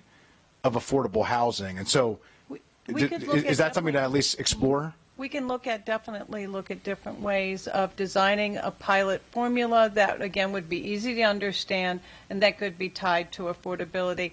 I appreciate that you are tying the pilot to exactly what we want to tie it to, which is the affordability of a property. And I totally agree. Just to clarify, I totally agree with you on the challenge of tying it to the low-income tax credit, which is not necessarily the most analogous and most appropriate way to tie it. But I do think that the key here, like the chair mentioned earlier, the 25% affordable housing impact tax, the benefit to that, the reason for that is it made everybody quickly understand what was available and to make it worth their while to pursue it. It didn't work for every deal. It doesn't work for every deal. But it immediately increased the number of affordable housing projects that were brought online. It immediately had HOC in conversations with private developers to create deals that could increase our affordable housing. Having something like that is very easy to understand, very clear, and very consistent, I think will have a dramatic impact on affordable housing. So I think there's lots of ways to slice this. We'll continue the conversations as have occurred previously. I do sincerely appreciate you acting very quickly on the requests from my office, working with Rose and me and HOC on this, and look forward to having a similar resolution, although I know it's a little bit more complicated on the other projects. But I do think that the ability for market rate to subsidize below market rate and to deepen affordability is the best way to approach that, and not to limit the possibility of doing that, because it takes away from, I think, are the most creative projects to create the most level and the deepest level of affordability. The last thing that I'll say is I appreciate where we are now. I'm a little concerned about how we got here in the sense that 4 years ago it seems like there was a pretty significant change to the way that we were interpreting how tax benefits were being offered on individual projects. Unless I'm mistaken, that didn't come before the council. That wasn't a policy conversation that would had. To me, it was a significant policy decision. And I understand there's new leadership, some that already exists. It is just a concern that I want to raise, that in the future, I would hope that any time that a significant policy change is going to happen, that directly impacts revenues, directly impacts one of the key priorities that the council and the county executive have, and that is focused on the way that we appropriate dollars and the way that we offer benefits and abate those dollars, that the council be not only part of that conversation, but lead that conversation, because ultimately we hold budget authority here, and that's a significant budget decision, and I would expect that in the future that we don't hear about it after 4 years beyond when the policy decision gets made based on concerns that are raised by HOC and from nonprofit developers, but we hear it from you as a understandable concern about how to get the best bang for taxpayer dollars and make sure that we are going through with achieving our priorities, but doing so in a way that's transparent, that's accountable, and that includes the council, the elected representatives of the 1.1 million residents of Montgomery County. If I can just add, by doing these kind of developer forums on an annual basis, that will give us a platform to hear, hey, what is working, what is not working. Because when it comes to pilots or HEF money, a contribution is always a balancing act. Pilots we are giving over a period of time. HEF is going in on day one. So in terms of time value of money, there is a balancing act which we do in terms of underwriting these transactions. Hey, what is being served here, who is being served, what AMI levels, how much money is needed. So that's part of our underwriting process. I think that's terrific. I just want to point out a major policy decision was made, regardless of where the inputs are coming from. The council was never consulted on it. We're the ultimate authority on taxes. We're the ultimate authority on the budget. And so I just want to make sure that that's included. The last question, if we change the cap, would that have an impact on the charter limit? If we change the cap on the We're getting clarification with finance, and we'll Okay. get to the committee. that would be very helpful as part of this broader policy discussion. So I'm glad that you're following up on that. Thank you. Thank you, Councilman Friesen. I certainly agree. The pilot is a major policy topic, and topics that rise to that level of concern ought to be brought before the council and discussed with us. So thank you. Councilmember Duando. Thank you, Mr. Reamer. Just quickly, I'm glad you're proposing changes. I think the priority should be, I think the impetus of the changes that I agree with my colleagues should be discussed with us. But I think the impetus of them was a good one, that you wanted to make sure we were getting bang for the buck and using taxpayer dollars efficiently and not abating taxes when we didn't need to or at the level. I liked the new term that I heard today, the managed pilot. I think we need to be as conservative in the small c sense, in that it's limited resources. We want to make sure we're doing it, and that's why the analysis, I think, that you mentioned, Ms. Killian, is going to be a critical component of maintaining some level of analysis through the underwriting process as well.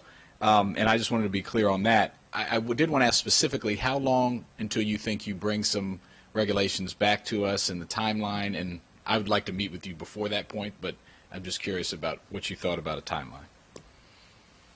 We do want to have time to talk to the development community, and we do want to have time to analyze the impact on the cap and to also look at other proposals like Mr. Friedson's. But I would think 6 months within this fiscal year. That would be pretty reasonable. Okay. Yeah. All right. Wonderful. Thank you. Well, you've done a good job seizing the initiative, because I was also planning to announce that we would draft council legislation on the pilot program, and I'm not saying that we won't either, but it sounds like you're proceeding to tackle this issue and its complexity, and so I appreciate your doing that. All right. I think we've gotten to most things. Director Nagam, does Fairfax use pilots as well? They do not. They do not. No. Okay. There were some nonprofits who got exemption prior to my time with the county. Going forward, there are no more exemptions for anyone. We might want to, by the way, change this to like exemption rather than payment. I mean, it's counterintuitive that the topic of the budget category is a payment when fundamentally you're not making a payment. This is the term from the state law. But if we're talking about making changes to the state law for Montgomery County, we can. Yeah. It doesn't matter what they call it state. We can Well, always call it something Well, else. I think we also just need to be very careful what we call it, because different terms have very different meanings. So I don't know what the answer is, and I don't know that the development community really cares. They know what a pilot is, but I think for the public, I think it could be a little bit simpler. All right, thank you very much for your Oh, Zach, did you have anything you wanted to add from HOC's perspective? I want to add a whole lot, because I think we've got a nice consensus up here. But one other idea around how pilots could work. For instance, in Seattle, King County, one of the things they do is they actually have their version of DHCA set effectively an annual abatement number based on certain affordability limits. And so they have a workforce program out there, as an example, where the participation in the program is annual by developers or owners, and the abatement is set every year based on analysis done by the government. And so each year they're making sure they're getting what they need, but it also has the advantage of, as you've all, I think, really importantly said, it's predictability. It's negotiability that makes developers avoid conversations. It's predictability that makes them participate, and so that could be another way to go. Wait, so how is it predictable but annual? Yeah, so annually, a developer can opt in or out of the program. So it means they can, if they want to put their units into their workforce program, they then begin to pay taxes based on the reduced amount. And that amount is set on an annual basis, and I think it's a 3-page form to participate in the program, and so that also helps in terms of nobody needing to lock in for a long period of time. And the amount is set based on a calculation that is public and transparent around what it takes to produce 80% AMI units. In the case of King County, it's a workforce program, but there's no reason it can't be done for other AMI limits. So it's But that because way they you have a know. workforce program, it enables a building to go back and forth between. Yeah, the developer knows, okay, there's the published amount. I can participate or not based on a published amount. I can put my units into that program, and they have to comply as long as I'm getting that benefit. It doesn't have to be annual. This is just an example of a program that I've heard from some of the folks that we've worked with has done very well. Why don't you round up some more information on that, and as we proceed, let's share that in Sure. and see if there's something there for us as well. Thanks. Okay, now, I just want to say, Linda, you had highlighted a few discussion points. Is it time to update the law, regulation, and resolutions to reflect the purposes of the HIF? Yes. So let's proceed. I'm sure you have in mind some subsequent work that we'll do. And we have definitely, we've taken up the issue of the HIF, but we need to, you've suggested, and I totally agree, about doing a report or a brief, a quarterly pipeline kind of report, so I would like to follow up on that. The sources of funding, absolutely, whether it's right or refusal, we're going to come back to that topic at a future session, but we do need to figure out additional sources of funding for the HIF and structures as well, and then we'll follow up subsequently on the homelessness financing. All right, thank you for the discussion. Appreciate your participation today. Great work. See you next time.